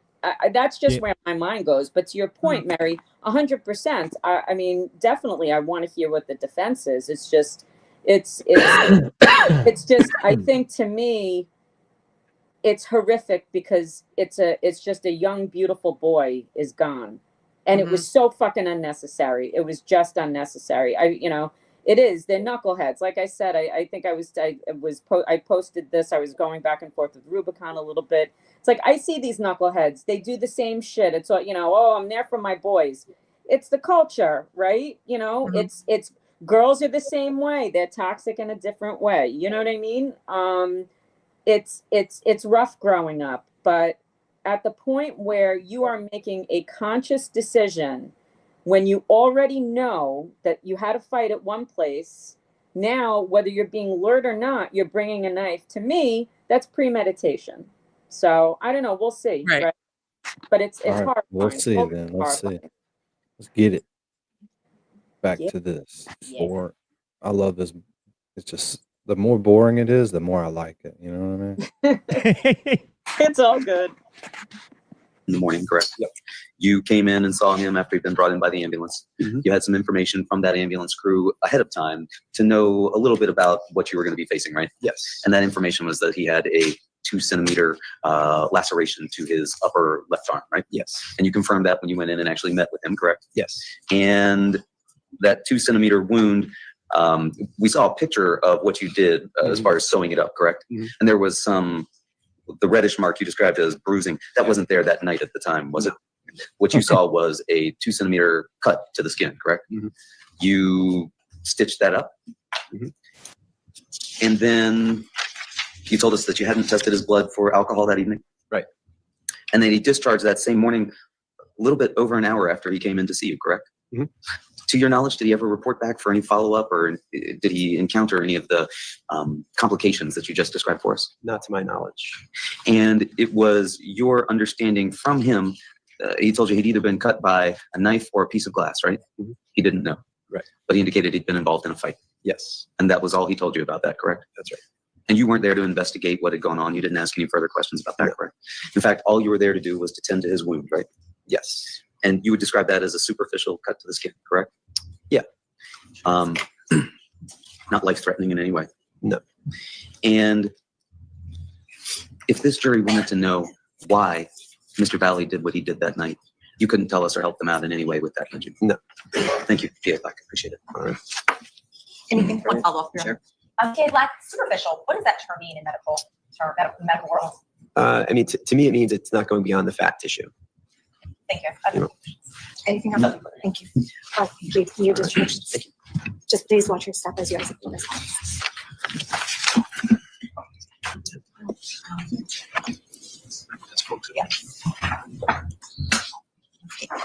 Is the state prepared to call its next witness? Yes, Your Honor. State will call Tommy. Thank you. What did you say?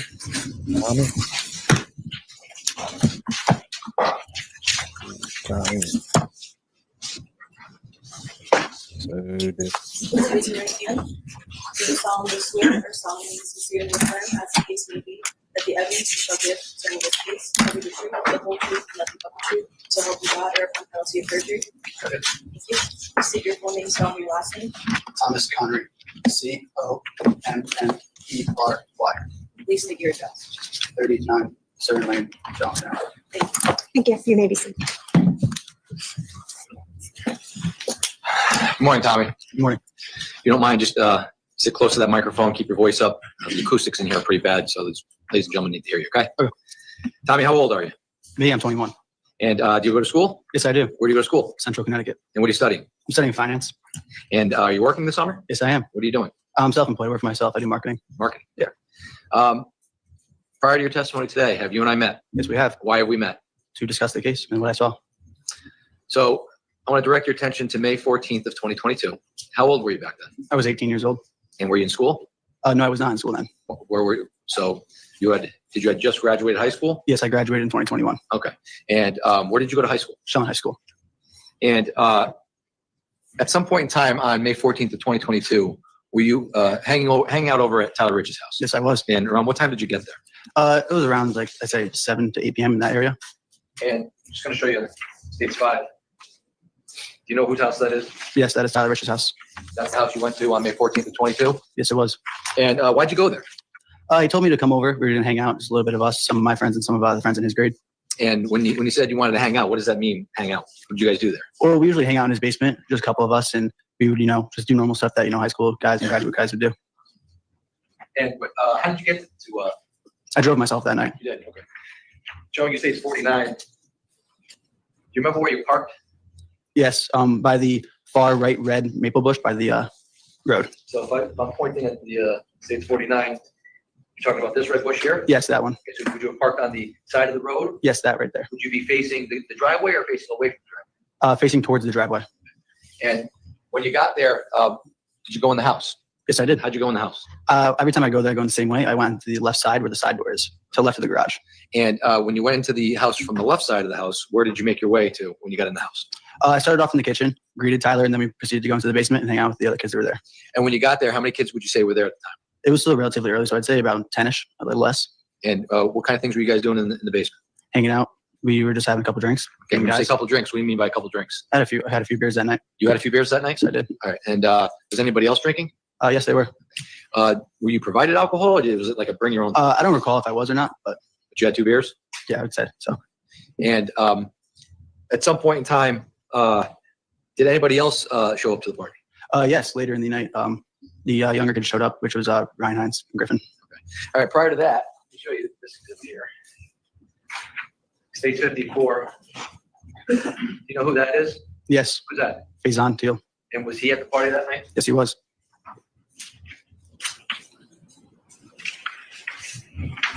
Showing you State 56. You know who that is? Yes, I do. Who's that? Ryan Hines. Was he there that night? Yes, he was.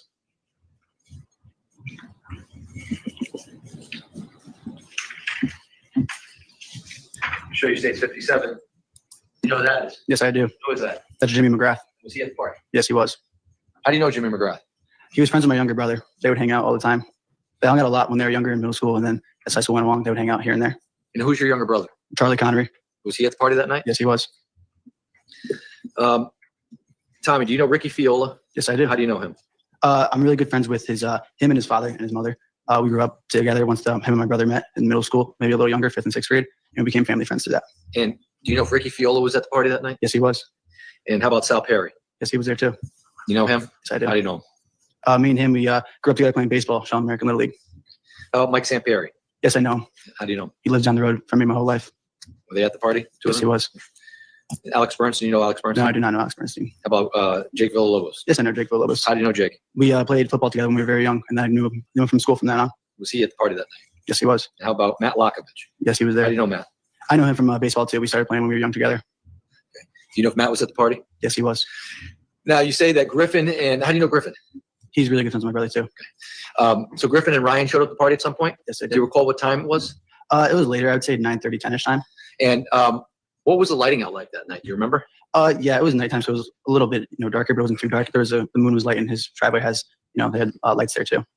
So when Ryan and Griffin showed up to the party, were you made aware of an incident that occurred at Lazy Brook Road? Yes, I heard people saying that they were jumped at a St. Joe's party down the road in Lazy Brook. Were you made aware that this happened prior to Ryan and Griffin getting to the party or after they arrived? After they arrived. Were you aware about a group messaging or group chat? No, I was not aware of that in the moment. No, Are you aware of it now? I am aware of it now. After the fact? Yes. But at the time when Griffin and Ryan got to the party, was there any talk about a group messaging that was going on? Nothing that I heard of, but I assume there was. Now, at some point in time in the night, did individuals who were not invited to Tyler Rich's house show up? Yes. Can you please tell the ladies and gentlemen of the jury what you remember about that? So people showed up in a Honda Pilot. They showed up and they were parked in the far side of the road across from the driveway, and they were facing down towards Farmhouse Lane. So I'm going to show you States 30. Is this the car you saw that night? Yes, that is. And with regards to States 49, you said they parked in the road? Yes, across from the driveway, but more towards the Adams Drive side. So can you describe on States 49 where you actually saw them park? So if you're looking, do you see the sewer grate on that side? The opposite of that. So Here, so it'll be over here. no, yep, right over there. Yep. So the car somewhere over here, Correct. facing. Down the road that way. Yep. And when you came out of, when you heard that the car arrived, did you get out of, did you leave Tyler Ridge's house? Yeah, I walked out of the basement. I walked out to the Bilco doors because I heard there was people there that weren't invited, and everyone went outside. So I followed the crowd out there. And when you went out the Bilco doors, where are the Bilco doors located? On the far side of the house, you cannot see them in that image.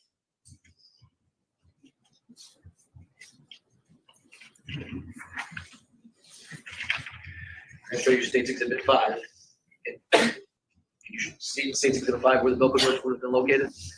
Yeah, so if you see the AC unit to the right, they're behind that. So right here? Yes. This area behind the SH unit? Yep. So if the record can reflect, he's pointing to the clearing in the area to the right side of the house in front of the blue truck where you can see an AC unit, and it would be behind the AC unit, I think is what he indicated. Yes. All right, record will reflect that. Thank you. So when you came out of Bilco doors on the right side of the house, what path of travel did you go when you left the house in States 49 and put that back out there? So I walked along the house line, so in that grassy area between the white and the blue truck. Okay. And then you walked down the driveway? Yeah, but not too far. I'd say I was sitting in the middle of it, standing. Okay. And so you didn't walk all the way down the driveway? No, Why didn't you walk all the way down the driveway? because I already saw there's some people in the road, and I didn't want to go and get involved. How many people would you say were outside at that moment? It was about outside or by the car. Well, how about by the car? Probably about 10-ish people. And how many people were outside in total, do you think? Probably 20-ish. So there were around 10 people near the car and another 10 people maybe? Yeah, back more where you people in were? the driveway. And did you, can you describe what the interaction was with regards to the people who were near the car? So I just heard bickering back and forth. People were yelling, and it was loud. Did not hear exactly what it was, but that's all I was able to pick up from it. Just arguing. And did you observe anything about, well, later on, do you know who went and approached the car when you were outside? No, I do not recall exactly who. Okay. But they were your friends? Yes, they were my friends. And do you recall if, when they had this bickering back and forth with the individuals in the car, do you recall what, if anything, they were doing? Did they do anything to the car? Nothing that I saw, no. Nothing that you saw. Do you recall if anything was being done from the car towards No, your I do friends? not recall of anything. At some point in time, well, how long did the back and forth bickering last for? Probably a good 5 minutes. And at some point, did the car leave? Yes, the car sped away very fast. Can you describe what happened as the car sped away? So the car drove down the road towards that way, and it sped off like full speed, full throttle. And if I'm pointing the States 1 that's behind you, I think you have a pointer near you. Can you show the ladies and gentlemen of the jury where it sped off to? So it was here, right here. Yep. And it sped off this way. Okay. So if the record can reflect, he was motioning down Laurel Glen Drive towards Farmhouse Lane. Record shall so reflect. Okay. And at some point in time, where were you when you saw the car drive away? When I was driving away, I was still in the driveway in this area. Okay. And when the car drove down the street, did you move at that point to see where the car had gone? No, I went back into the house at this point. And when you went back into the house, how'd you go back into the house? Through the Bilco doors the way I came in. Okay. And when the car sped off down the street and you went back into the house, what did you do when you went back inside the house? I was just talking to my friends, like, what was going on out there? Like, it's over now. Let's go back inside and hang out. So did you hang out inside for a little bit? Yeah, I would say 2 minutes. And were you guys drinking still? No, there's no drink at this point. It was so brief between the incident I went outside. Prior to you going back inside the house, do you recall seeing the car drive back towards the house at any point? No. Okay. At some point in time, you say you're hanging out inside the house. Do you exit the house again? Yes, I do. And why do you do that? They said they were down the road just sitting waiting, and that people didn't leave yet, and they were still on the road. So I went outside to see what was going on, and I walked up to the Bilco doors. And when you went out through when you went out through the Bilco doors, what path of travel did you go? If you can show me on State 49, or you use that. Yeah, so I went out this way. I went along the tree line here, and then I was right here. Okay, so if we're looking at State 49, then you walked along the tree line here, and you were kind of on the side of the road near this red bush where your car was parked. Correct. Okay, and you looked down the street. Yeah, I looked down the street. Yes. And what, if anything, did you observe down the street? I just saw a bunch of people in the road, and it immediately just made me think, what is going on? And I just didn't want to entertain it, so I went back inside again. Prior to the car going down the street, did you recognize anybody in the car from your vantage point in the driveway? Yes, when I was in the driveway, I saw the kid Jackson and I were driving it, and Lido Valley was in the back seat behind the driver's seat. And when you say Lido Valley, does he have another name? Yes, his real name is Raul Valley. And is Raul Valley present in the courtroom today? Robin G. Bilco doors are like cellar doors that are on the outside of the house, like on the back of 34 Fairview. How you get out of the basement into the yard. That's the bulkhead, otherwise known in mass as bulkhead. Yeah, they call them bulkheads. We call them, in New York, we call them storm doors. Yeah, cellar doors. Yep. In Connecticut, they call them Bilco doors. Interesting, right? And the what if anythings, can I just say, they wouldn't even be a thing if not for Lally. I mean, it's just a vast it's just making me appreciate like any other prosecutor besides Adam Lally. Yeah. Yes, he is. And what is he wearing? He's wearing a black suit with a black tie. Can you point him out? Yes, that's him right there. Your Honor, may the record reflect the witness identified the defendant in this case? Record can reflect the witness identified, Mr. Valley. Thank you. And so when you noticed, are those the only people you noticed in the car? Yes, those are the only people I was able to notice. Do you know whether or not there were other people in the car? Oh, yes, there was other people in the car. But you couldn't see who I they could were? not see who, no. So now the car's down the street, you're watching down the street, and you're thinking to yourself, what's going on? Yeah, I was like, what is going on right now? Could you tell who was outside the car down the street? No. Do you know whether or not anybody from your group of friends was down the street? There were people, but I was not able to identify who. Okay. And how long would you say you were watching what was going on down the street? Maybe 30 seconds. And after 30 seconds, what did you do? I went back inside to the Bilko doors. And when you went back inside, what were you doing inside at that point? The same thing, just kind of talking to people about what's going on and saying that they're still out there. People are just in the road. Okay. And how long would you say you were inside at that point? Probably another 2 to 5 minutes. And at some point in time, did you exit the house for any reason? Yes, I later exited through the Bilko doors. And why did you do that? I heard they came back and they were back in front of the house parked. And when you left the house, did you go outside the Bilko doors again? Yes, I did. And when you left the Bilko doors, tell the ladies and gentlemen of the jury what path of travel you walked outside the house. So I walked out through the Bilko doors here and went right to under this tree area. Okay, so if we're looking at stage 49 again, you were under the street area here, Correct. right? And that would be the area in front of the blue truck in stage 49. Yes. At some point in time, did you make your way over anywhere else in stage 49? No, not until a fight broke out. What did you observe when you walked out of the house on May 14th of 2022? I noticed that there was a group of Shelton kids face to face with who was Raul Valle and Tyler Silva. And do you recall what they were wearing that night? Who, my friends or the other kids? What was Tyler Silva wearing? He was wearing a baby blue jersey. And do you recall what the defendant was wearing? Same color, but a t-shirt. I'm going to show you stage 6, just so we understand what we're talking about here. Can you pinpoint where you were standing when you observed stage 6, when you observed the initial? Yeah, so I was standing in front of the blue truck by that mulch pile. Okay, so if I point right here. Yes, sir, right there. So if the record can reflect in front of the blue truck at stage 6, there is a brown mulch pile just to the left of the red bush, but obviously it's behind the red bush. Court will note it on the record. Thank you. So in regards to stage 6, can you tell us where the defendant and De Silva were standing? Yeah, they were standing to the roadside of the red bush facing Shelton kids. Right around here? Yes. Okay, so the left, so below the red bush to the left, down in this area here. Correct. Maybe a little more to the right for Right but around yeah. here? No, left more a little bit.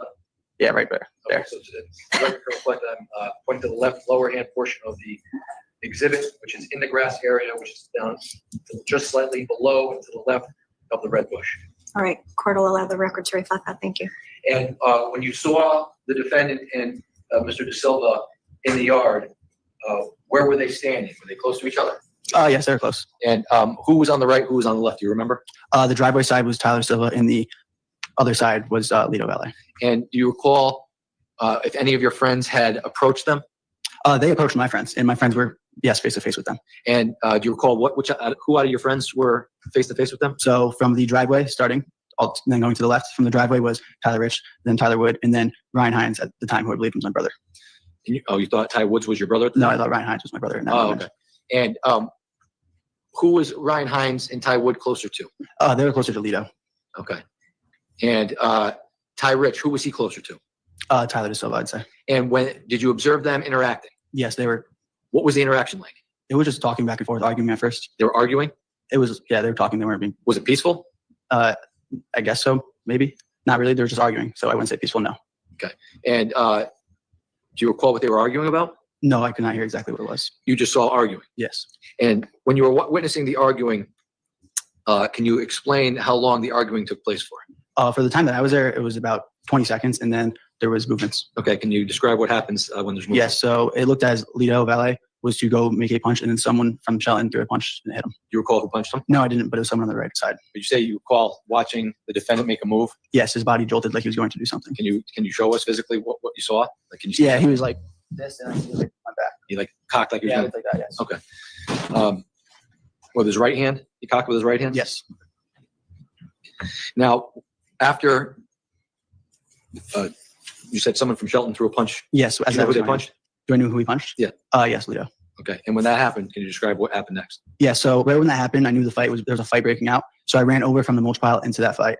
And then as that happened, I went to the far left which was Ryan Hines was standing, and I pushed him and Lito were going at it at that moment. I pushed him and Lito away from each other, but I ended up taking his place. So now it was Lito and me face to face with each other. Why did you run over into the fight? Well, one, because I immediately thought he was my brother, since he was standing next to Ty Wood, who's my brother's best friend. And I knew that there was a fight going on, and I didn't want to see people fighting.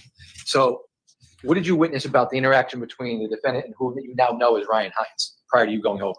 They were just tussling, just pushing each other, on hand movement, no full punches. Now, prior to you going over to push Ryan Hines out of the way, did you have a weapon on you when you went over? No, there? I did not. Now, when you went over, you thought Ryan was your brother? Yes.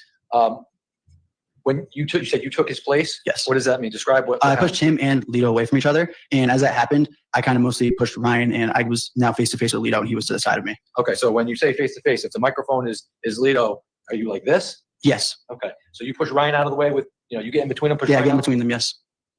Now, when you push Ryan out of the way, describe what happens next. So me and Raul had made eye contact, and he slipped back, so he was kind of down waist level with me. So he was on a knee? Yeah, something like that. Not a knee, but bent over. Okay. Like he was slipping, holding himself up.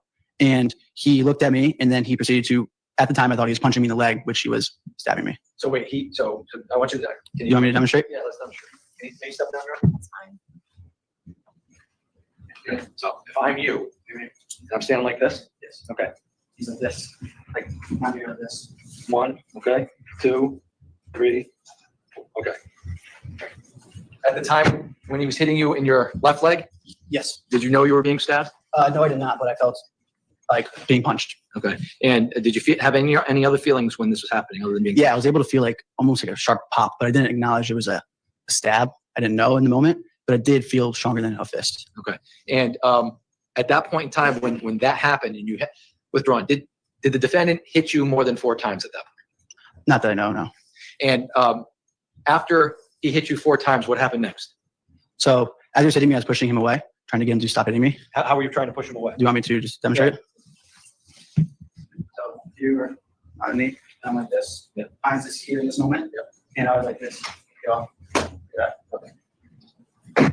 And did the defendant move away from you at that point? After the times he was punching me and him, for some reason, just separated. The fight just stopped, and I just walked back, and he walked away towards the road. Okay. And what did you do next? Well, John, do you recall where the defendant went to after that? No, but he went towards the curbside. Okay. And after you and him separated, what do you recall about the things you went through after that? So in that moment, I kind of just stood there and sat around I was in shock, my body. I didn't really have anything that I fully did after that I could, recall. I was just sitting there. My body was bleeding, and I was just looking around, trying to soak in what's going on. Did you realize you were bleeding? When did you realize you were bleeding? When the car eventually drove away, I realized I was bleeding. And when you realized you were, who did somebody bring it to your attention that you were bleeding? No, I brought it to my attention because I knew it was drizzling out, but I didn't think it was pouring. And I was like, why is my leg soaked? I feel like I'm covered in water. And then I took a flashlight out from my phone and I put it on my leg. And then I realized my leg from my quad all the way down to my ankle was covered in blood. There was no skin to see, and my shoes were covered in blood. And when you realized that you were, stabbed at that point, what happened? I immediately was like, I need stitches. And then I dropped to my right hip and laid there waiting for people to come over.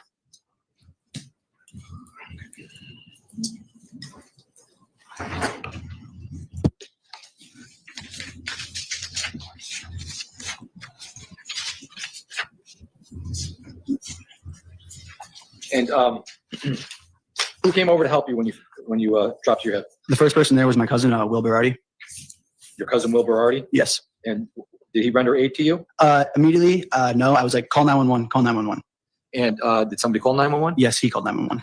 And when he was calling 911, did you notice anything else about your surroundings? So when I was on my legs, I was on my right side, laying down like this, looking up towards Will, saying, call 911. And I looked over to my left, and I saw Jimmy McGrath standing there by himself by the basketball hoop. And what did you notice about Jimmy McGrath? He was standing there by himself, and I was like, Jimmy, are you okay? And there was no response, but he slowly pulled up his shirt to see that he had a blood coming out. And as I looked at that, I was like, are you okay? You okay? And there was no response, and he collapsed to the floor. Like, he didn't put himself down, he just fell. And when he fell, what, if anything, happened next? People started running over to him because, like, Jimmy's not okay. And he sat there and bled out for a while. Now, when you were fighting, when the defendant was hitting you in the leg, did you observe any type of weapon at that point?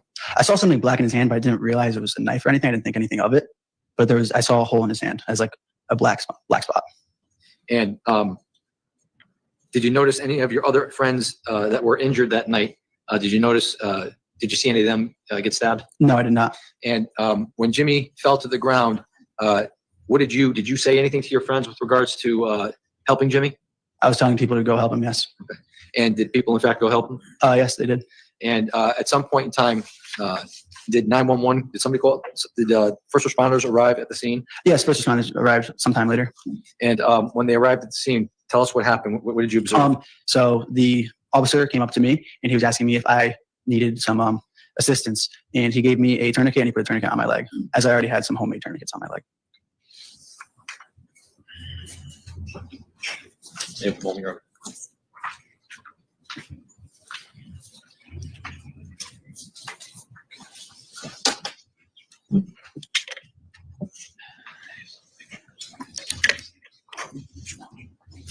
Yeah, approach around.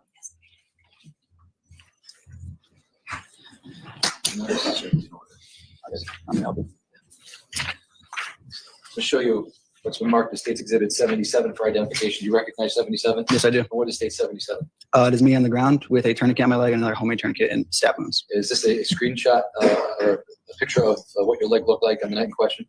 Yes, it is. To show you State 73, recognize 73? Yes, I do. What is 73?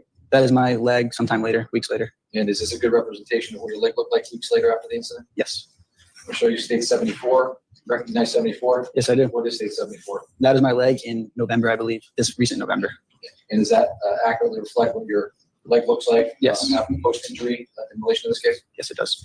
State 75, do you recognize 75? Yes, that was my leg the next morning. The next morning after this incident? Yes. Okay. And does this picture accurately reflect what your leg looked like the next morning? Yes, it does. State 76, do you recognize 76? Yes, I do. And what is 76? It is my leg a month later, still bleeding. And does this accurately reflect what your leg looked like a month to the day after the incident on May Yes. 14th?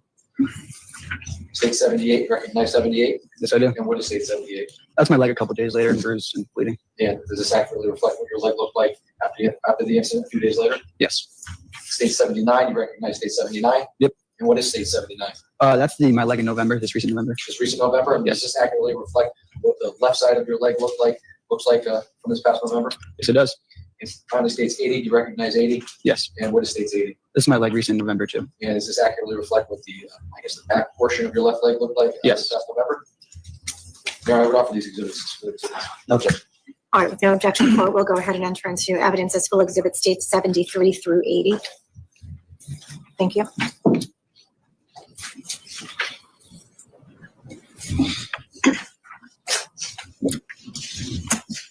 Now, prior to your testimony today, were you able to review a video in relation to this case? Yes. And that video, in reviewing that video, do you recall whether or not that video was shot at the beginning of the fight or at the middle of the fight or at the end of the fight? It was middle towards end, was not the beginning. And in your review of the video of the fight, do you know whether or not when this video starts, based on your review of it, can you determine if you were already stabbed at this point, or are you stabbed during the video or after the video? I believe I was stabbed before the video. Before the video Yes. starts? Can we just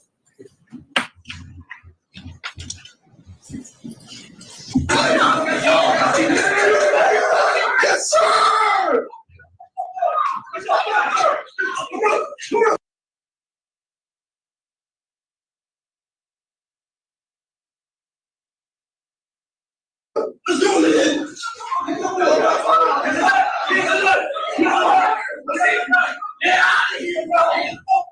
So when that video starts, the fight had already been going on? Yes. How long did the fight go on for, do you think, in total?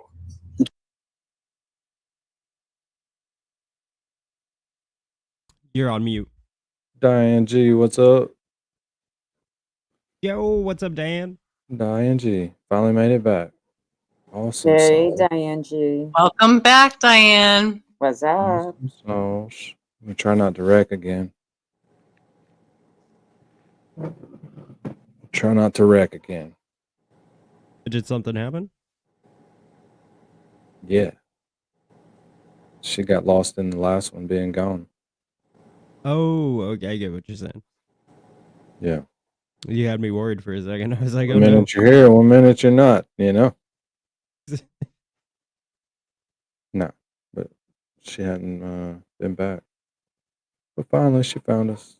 Yeah, it's good to see you, Diane. Awesome. I can tell you, the content didn't get Total? any better. 45 seconds to a minute, if that. That's funny as fuck. That video was about 17 seconds. There was about maybe 30 seconds that happened prior to the video starting. Maybe a little less, 20.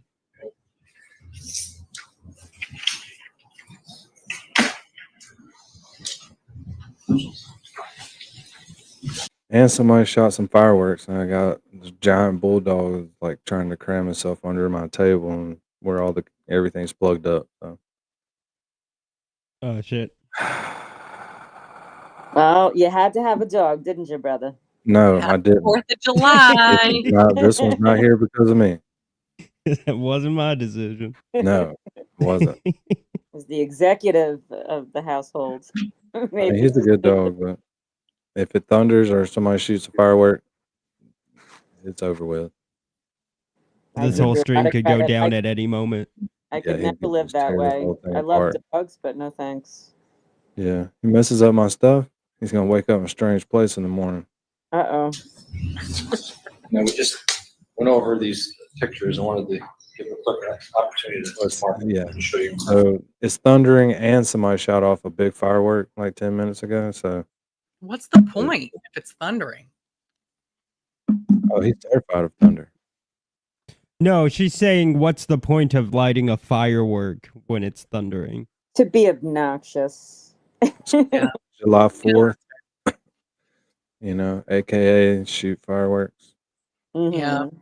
It's the 28th of June. Okay, yeah, for real. It's the 28th. Oh, it's definitely not legal to shoot them right here. But what are they gonna do about it? If somebody shoots off one of those giant, mortar rounds, where did it come from? Where's it going? Butter sausages, nobody know who did it. Mm-hmm. I guess y'all don't know that Gary Busey quote, huh? No. I'm not very God. very familiar with Gary Busey. Is he still He alive? will be in a minute. He will be in a minute. Oh, do you have I it? think so. I don't know. I don't have it yet, but it A little can't be that hard to lefty. find it. I'm gonna find it. Oh, MJ, nice. Came back in 30 minutes. I'm gonna switch to my laptop. What do you have to go buy it first? When she Yeah, said it took a while, dude. when she Oh, said that, I was like, MJ, be nice to whom? She means the dog. when she said that, I almost typed in the chat, and we never saw her again. Almost. Almost. Irish goodbye. Yeah. That's okay. It's all good, MJ. We love you. Glad you made it back.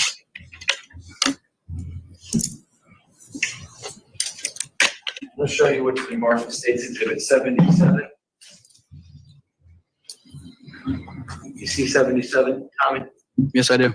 So was this picture taken the night that you got stabbed at Tyler Rich's house? Yes. And I see that there's these things on your legs here and here. Can you tell us what these are? Yeah, so the black one is a tourniquet that was provided by the police officer. Right here? Yes. Okay. And the one on the left, right there, that is my t-shirt. So you took your t-shirt off, Yes, when I went to the ground, I took my t-shirt off. and when the cops got there, they put the top one on? Yes. I may have one.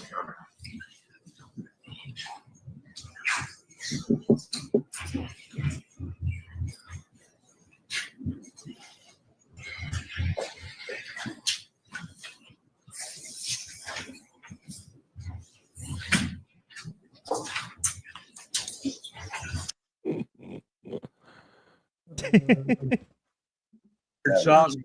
Talk about buttered sausage, where it comes from, what it does, why is it doing what it's doing? Get it out of my face. Is that AI? It's probably him. I mean, Gary Busey had is he still alive? He had a traumatic brain injury from a motorcycle accident, right?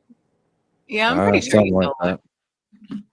So he started saying like outlandish things a while ago, And, you know, but I think it was, if I'm remembering correctly, that it was in large part because he had the traumatic brain injury. So he was just kind of, you know, half gone. But he says some interesting shit. So that's interesting. Is he alive? Yeah, I think so. Okay. Gotcha. Thanks. You know, it's funny because I wrote, is Gary space BUS, and the first thing that comes up Buttered is sausage. Gary Busey still alive? That's fair. That's fair. I'm sure it's a very common question. Talk about And sauce, yes. where it comes from, what it does. Why is it doing what it's doing? Get out of my face. Aw. Actually, he'll be Like your 80. flannel. He'll be 80 tomorrow. He's Damn.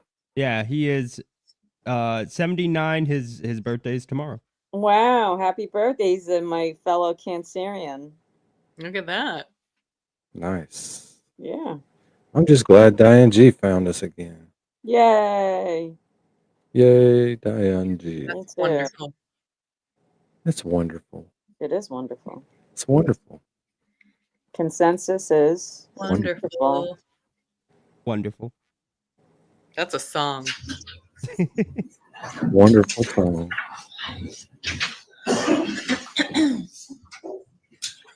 Tommy, I'm going to show you State's Exhibit 24. That's been marked as a full exhibit. Do you see that? Yes. What is State's 24? Do you know what that is? Yeah, that is my shirt, one shoe, and one sock. Okay, you see how it looks like it appears to be ripped. Yes. Why is it ripped? So at first we only knew there was one stab wound. So what we did was my friend Brett Wadico ripped my shirt to put that one on, and then later to realize there was a lot more stab wounds. So we needed to cover them up and try to cover as many as we can. So you took your shirt off, you wrapped part of it around you, and at some point was that left on the front lawn of 43 Local? Yes. Okay.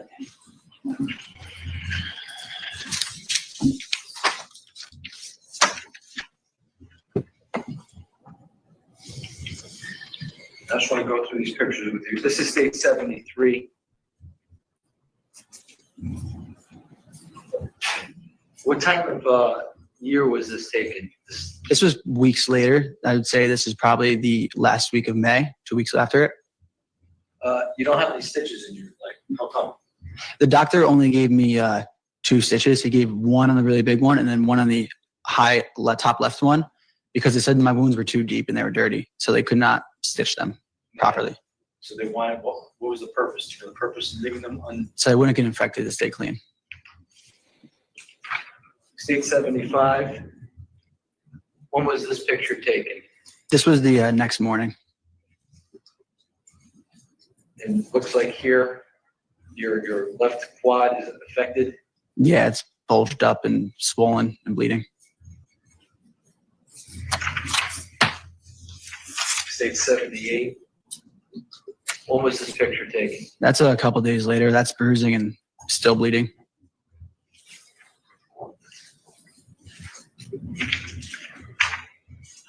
State's 76.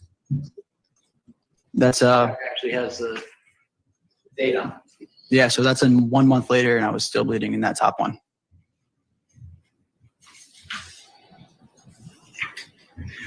State 79. This was taken this past November. Yeah, so that's the entrance wound where the scar is, and then above it is the deformed quad from the actual wound right there. So do you have an issue with your left quad as a result of this? Yeah, it's deformed. There's no lower left part of the quad. So if you look at yourself in the mirror, and you look at your legs, They're very imbalanced, yes. they're very balanced. Yes, the right one is bigger than the left one. Do you work out? Yes, How often do you work out? 5-6 days a week. Have you hit legs hard? Been trying. Yeah. And has it made a difference as a result of this? Nope. State's 80. It's the rear portion of your leg. Again, scarring as a result of this incident. Yep. And then you can see the indent Past too. November. Yep, and you can also see the indent in the leg. This is State 74. This is the most recent Yeah. Picture of your scarring. Now, with regards to the friends that were at the Rich's house that night, when you were outside and the fight broke out, how many people would you say were outside at that moment? 10 to 15. And how many people were actually involved in the fight? From what I saw, it only looked like 3. Fair to say that everybody else not involved? Yeah, in the What were they beginning. doing? Do you know what they were doing just prior to the fight? No, I did not. Do you know what they were doing during the fight? No, not during the fight, but I've seen the video. I've seen more. It appears, what does it appear most people are doing?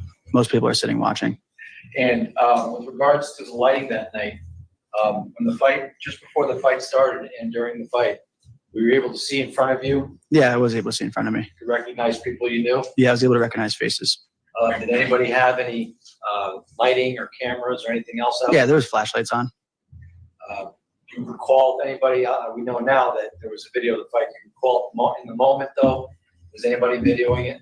No, I did not know it was being videoed. Mr. You stated 61. This is a still shot from the video you just watched. Have you seen this before? Yes, I have. And this individual right here with the white shirt and pink shorts, with the camera, the phone in their hand, do you know who this is? Yeah, that looks like Ricky Fiola. States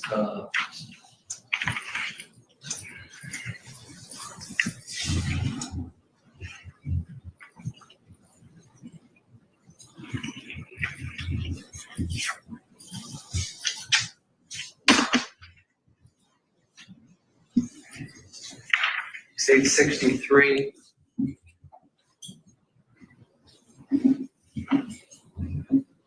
You've seen this still shot in the video? Yeah. This individual here with the green sweatshirt, Yeah, that's Ryan Hines. Ryan Hines. Who is this person here with the to the right of Ryan Hines with the white shirt and black shorts? Sal Perry. This guy here with the jeans on and no shirt on, do you know who that is? Oh, that's Alex Bernstein. This guy right here with the black shirt, red hat, and jeans, do you know who that is? Yeah, it's Michael Samperry. Do you know who this is on their knees with their shirt pulled up? Yeah, that's Tyler De Silva. Do you know Tyler De Silva? No, I do not. Did you know him before that night? I knew of him from his cousins. I knew his cousins. Where did you know his cousins from? I grew up playing baseball with them. They show you state 64. You know who this individual is right here on the right with the white shirt, black shorts? Yeah, Who's that? that's my brother. Again, 65. Is that your brother? Yes. 66. Do you know who this individual is? Looks like just to the right of Ryan Hines with the white shirt, tan shorts. Yeah, that Jacob Villalobos. And this guy right here with no shirt on, with what appears to be camouflage shorts, and white shirt hanging out the back. Yeah, that's Matthew Lockovich. And this guy right here with the blue shirt, white pants. Do you know what that is? Yes. Who's that? Jimmy McGrath. This is state 67. Again, this person who appears to be shoving somebody, you know who that is? Yeah, that's Jacob Villalobos.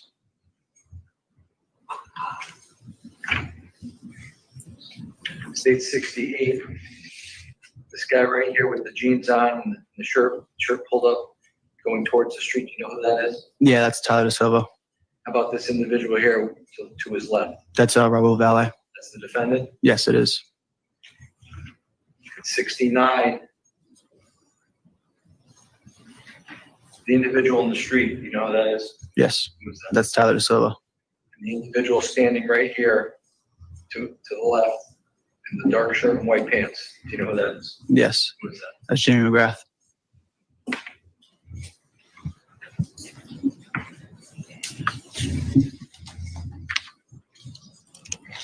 Now, as a result of your wounds from May 14th of 2022, can you tell us about what other treatment you had to go through? Tell us what about your recovery. So the first night in the hospital. I was there for some time, and I wanted to stay the night because they weren't giving me stitches. So I thought I was going to bleed out. I didn't know. I'm not a doctor, so I didn't know how much blood is too much blood. So I was very scared, and I wanted to stay in the hospital. But they told me I was going to be good to go home. So they gave me the 2 stitches after asking, and they sent me home. And then exactly 1 week later after the incident, I stood up and I passed out and had to go back to the hospital. And what happened when you went back to the hospital? They had to, retreat me, just clean me up. And they told me that I was really deficient in iron in my blood. So that's why I was passing out. So I had to go back and get that. And do you know why you were deficient in iron? No, but I'm assuming it's from lack of blood, lost blood. And what was your recovery time like as far as were you able to walk right away? I was in a wheelchair for some time, I think 7 to 10-ish days. And then I was crutching around after. And I was crutching for a while. I couldn't walk for over a month, maybe like about a month. Were you bedridden at all? Oh, I was bedridden for 3 weeks, no movement. I couldn't bend my leg. It was stiff. And when all the bruising was happening, I couldn't do anything. And you're in fact still bleeding a month later? Oh, yeah. I'll show you State's Exhibit 55. Do you know who that individual is? Yes, that's me. And do you recall about when this picture was taken? A couple days later, maybe the next day.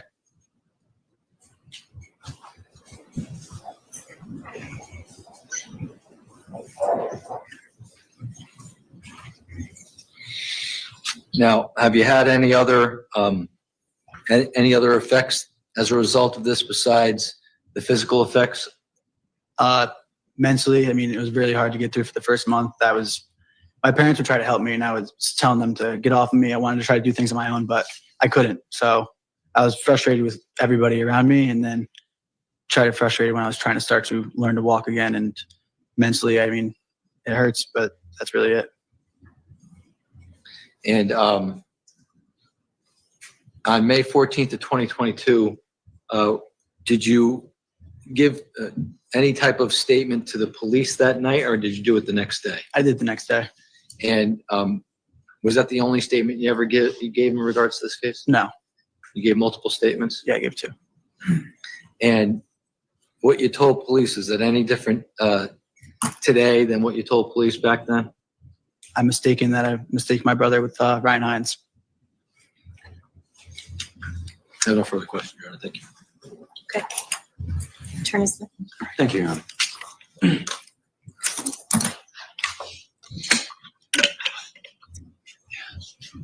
Good afternoon, Mr. Connery. Good afternoon. We've never met before. Smalls Seagal. It's time. About to do his thing. Yeah. And it's kind of weird. Either I gotta shut down this bitch or I gotta be able to let it run while I go to the store. Dean can be in charge. Why I Well, can't I mean, like. Oh, you don't want to miss Yeah. it, do you? Yeah, you shouldn't miss it. I mean, we did the 6 to 9. We could always. I mean, it's obviously your stream, but we could always pick it up tomorrow, dude. Yeah, it's cool. I just gotta go to the store. My kid was supposed to go, and then I just looked on the maps, and she's like, not going to the store and coming back. And they've all been sassy today. One of them's now pregnant, and it's just Yeah. I shouldn't Right. have even asked anything of them. If you want something done, you got to do it yourself. To prove you wrong or just to be spiteful, I'm gonna take your debit card and then go away for 3 hours. And I thought you were just gonna come right back. Good times. But I mean, we could let it run. It's not gonna take me 12 minutes to go to the store and come back. It's up to you, dude. Yeah, man. It's up to you. Well, I know that. Just trying to help you out with your decision. I by could have not, done it. You wouldn't have known. by telling you. I don't need a break. I would wanted to. You keep sound like watching you it. need a break, PMSing ass bitch. No, but Turtle Boy's on now, and we made our 3 hours. I say we pick it up tomorrow. Good. Yeah, I think we can just pick it up tomorrow. We can all rally around the family up in the Turtle Boy's room. Yeah. with a pocket full of turtle shells. It's pretty good. I just came up with that. Yeah, that was pretty good. You did that like on the remember spot? the Ninja Turtle I told y'all Full of about? shells. What is whose song is that? Is it Rage? Yeah. Nice.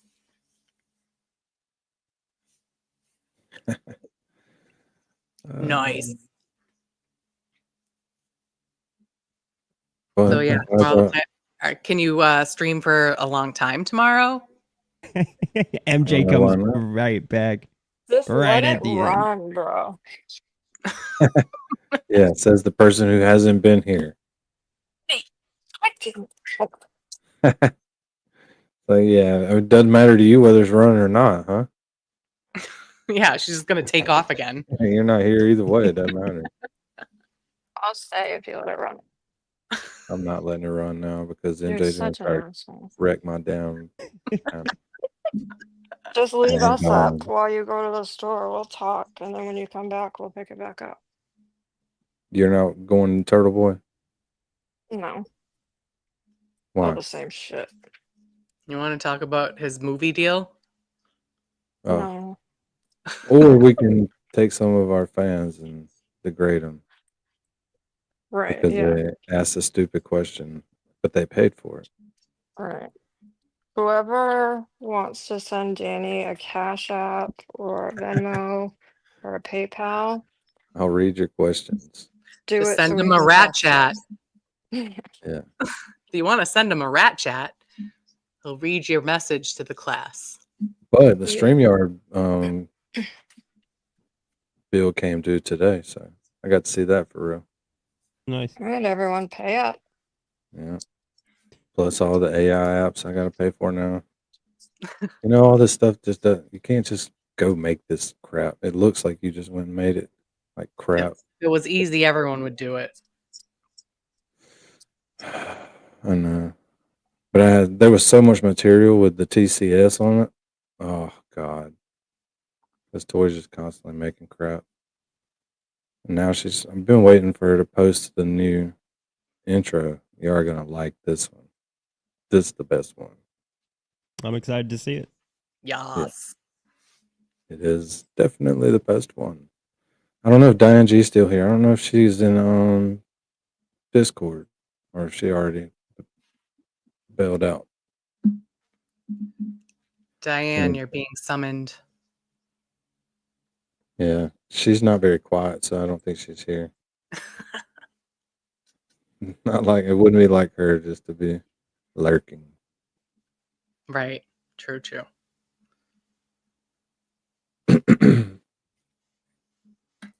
Yeah, Connor, if you do, just make sure you have me up on panel. Yeah, Connor. See what you got. We'll see what you got. See how fast they fucking bailed on us, Dean? Us. Yeah, they build on you, not us. Exactly. I'm hanging out with Connor, dude. I don't know what you're talking about. This us stuff. No, I'm joking. Well, then I know how to hit this button and this button and this button. And that was about all the retribution I can get out of that. Couldn't live without us, guys. We win. And we're back. That way to hang as a group, you know? Hell really, yeah, man. Yeah, I'm stick kind to of your offended I morals. was the first one kicked out, but that's fine. Yeah, stick to your morals. Just not with me. Morals. What are those? What are those? Yeah, I definitely don't follow those things.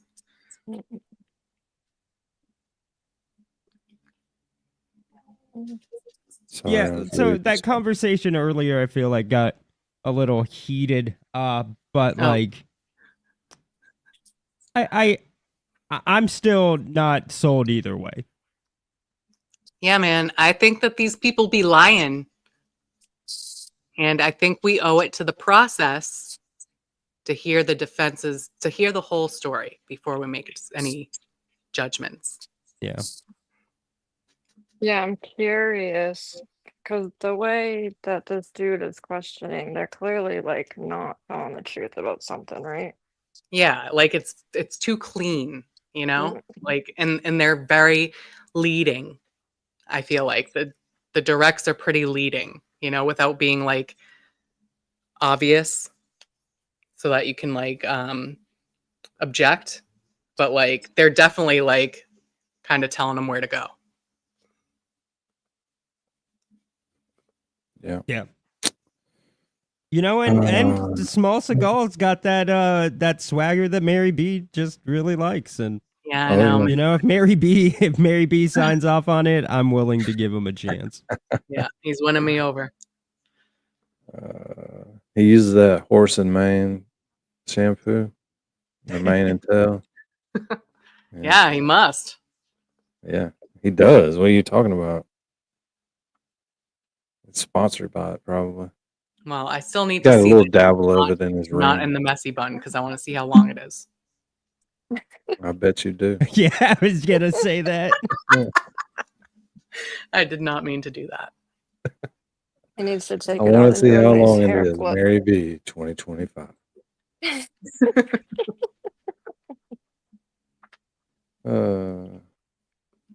Prince Lover, I don't think we're supposed to know that. Yeah, are I we? had no clue. What? Mistrial. Yeah, Is Prince the Lover damn spilling mistrial. tea? We already invested so much into this, and then Prince Lover ruined it. Mistrial.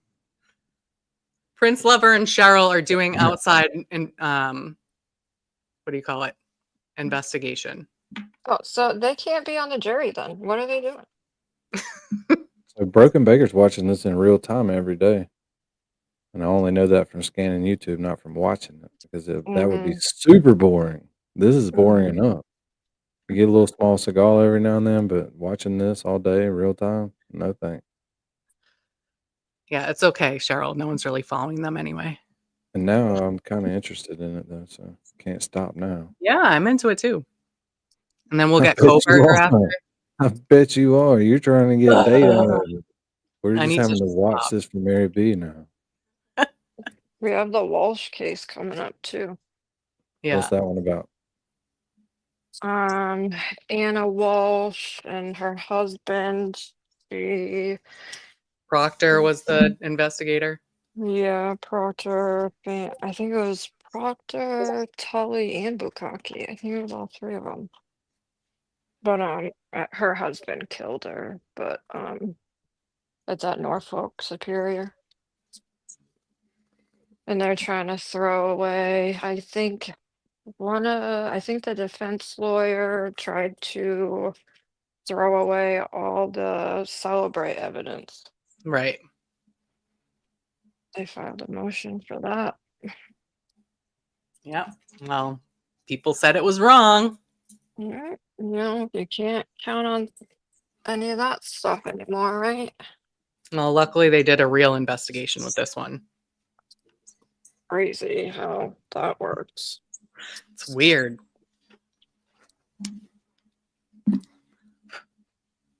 But he's Sorry, the I'm guy doing other that, things besides dealing with you people. yeah, whatever, Denny. What do you But mean? he's people? the guy that he like used his kid's iPad to search up like how to dismember a body and shit. That's fucked Are up. you trying to look that up while we're on this live stream? What, me? Yeah. Is that what you just said? No, the guy that killed his wife. Oh, Wash? Yeah. Okay. He looked up like how to dismember a body and all kinds of stuff on his kid's iPad. Yeah, not too bright. Weird. And one of the searches was like how to dispose of we'll say just for shits and giggles, a 5'1" body. Like he put in her exact height and weight. Like what, dude? Wow. Crazy. Crazy. Well. And for everybody who's not asleep, this is the end of the show. It's All so right. boring. I mean, it could have been the end of the show anytime in the last 10 minutes. It's you listen to you people ramble about Hey, we're nothing. just trying to. You We're know just what trying to you fix could the have dead air, done? man. Yeah, you know what you could have done by now? Went to the store and got back. I could have, but I fucking didn't because You're a I'm bum. stoned and I didn't think about it since we talked about it 5 minutes ago. Yeah, what do you see? So it's not even important to me. No, it's not that important to me. It's not. What do you have to Slightly important. I'm just doing it for Dean. You know. Oh, you're going to the store for Dean. Oh yeah, Dean's going through tough times. And trying to help Yeah, out. it's been a real fucking struggle for me lately, guys. Let me tell you. I'm just I trying mean, to if you help wanted him to out. support me, I got a PayPal, but you're gonna go to the store. That's cool too. I don't have any friends, and I don't want any, but I'm just trying to be one for him when he needs one. Yeah, I appreciate that. Until he doesn't need it anymore, and then I'm fucking out. And he's gone. I'm gone. No, you're supposed to wait until he really needs you and then be gone. You got Hadn't this thought whole about thing that. backwards. Hadn't thought about that. You know why? Because I'm not evil. Yeah, like that's you are. fucked up, MJ. Jesus. What? That's exactly why I was here, was because this is the important time. He needed kind of a friend. I needed some gum really He bad. needed kind of an avatar internet friend. I was like, Danny, Where were you I'm when out he of needed gum. to? Where were you when he needed to wake up for his flight? Yeah. Laughing. Right, I woke up and I looked at my phone and I'm in the StreamYard still. I was like, And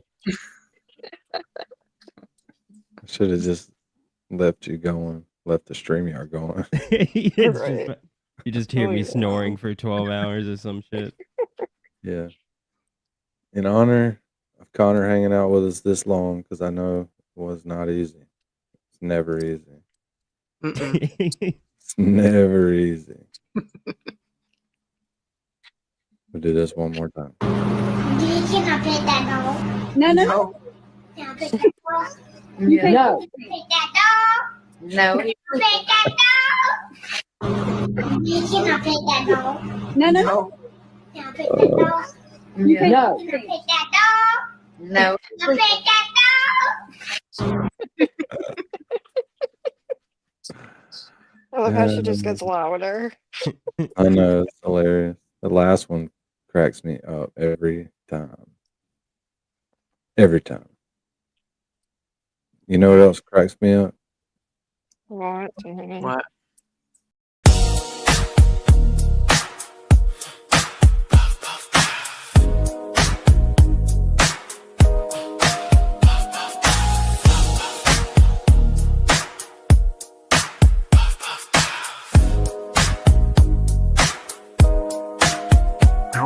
From coast to coast, we on that grind. True crime tales, we follow the signs. Chat rats rolling always on time.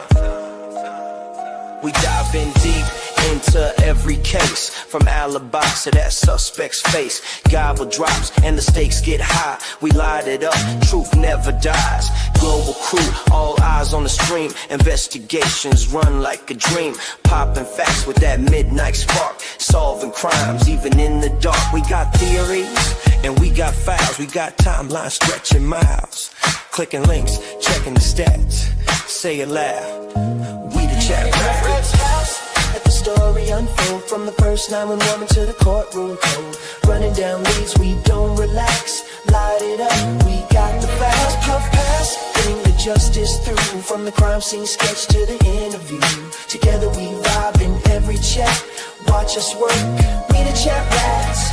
Murder boards and old police logs. Late night lives and digital fog.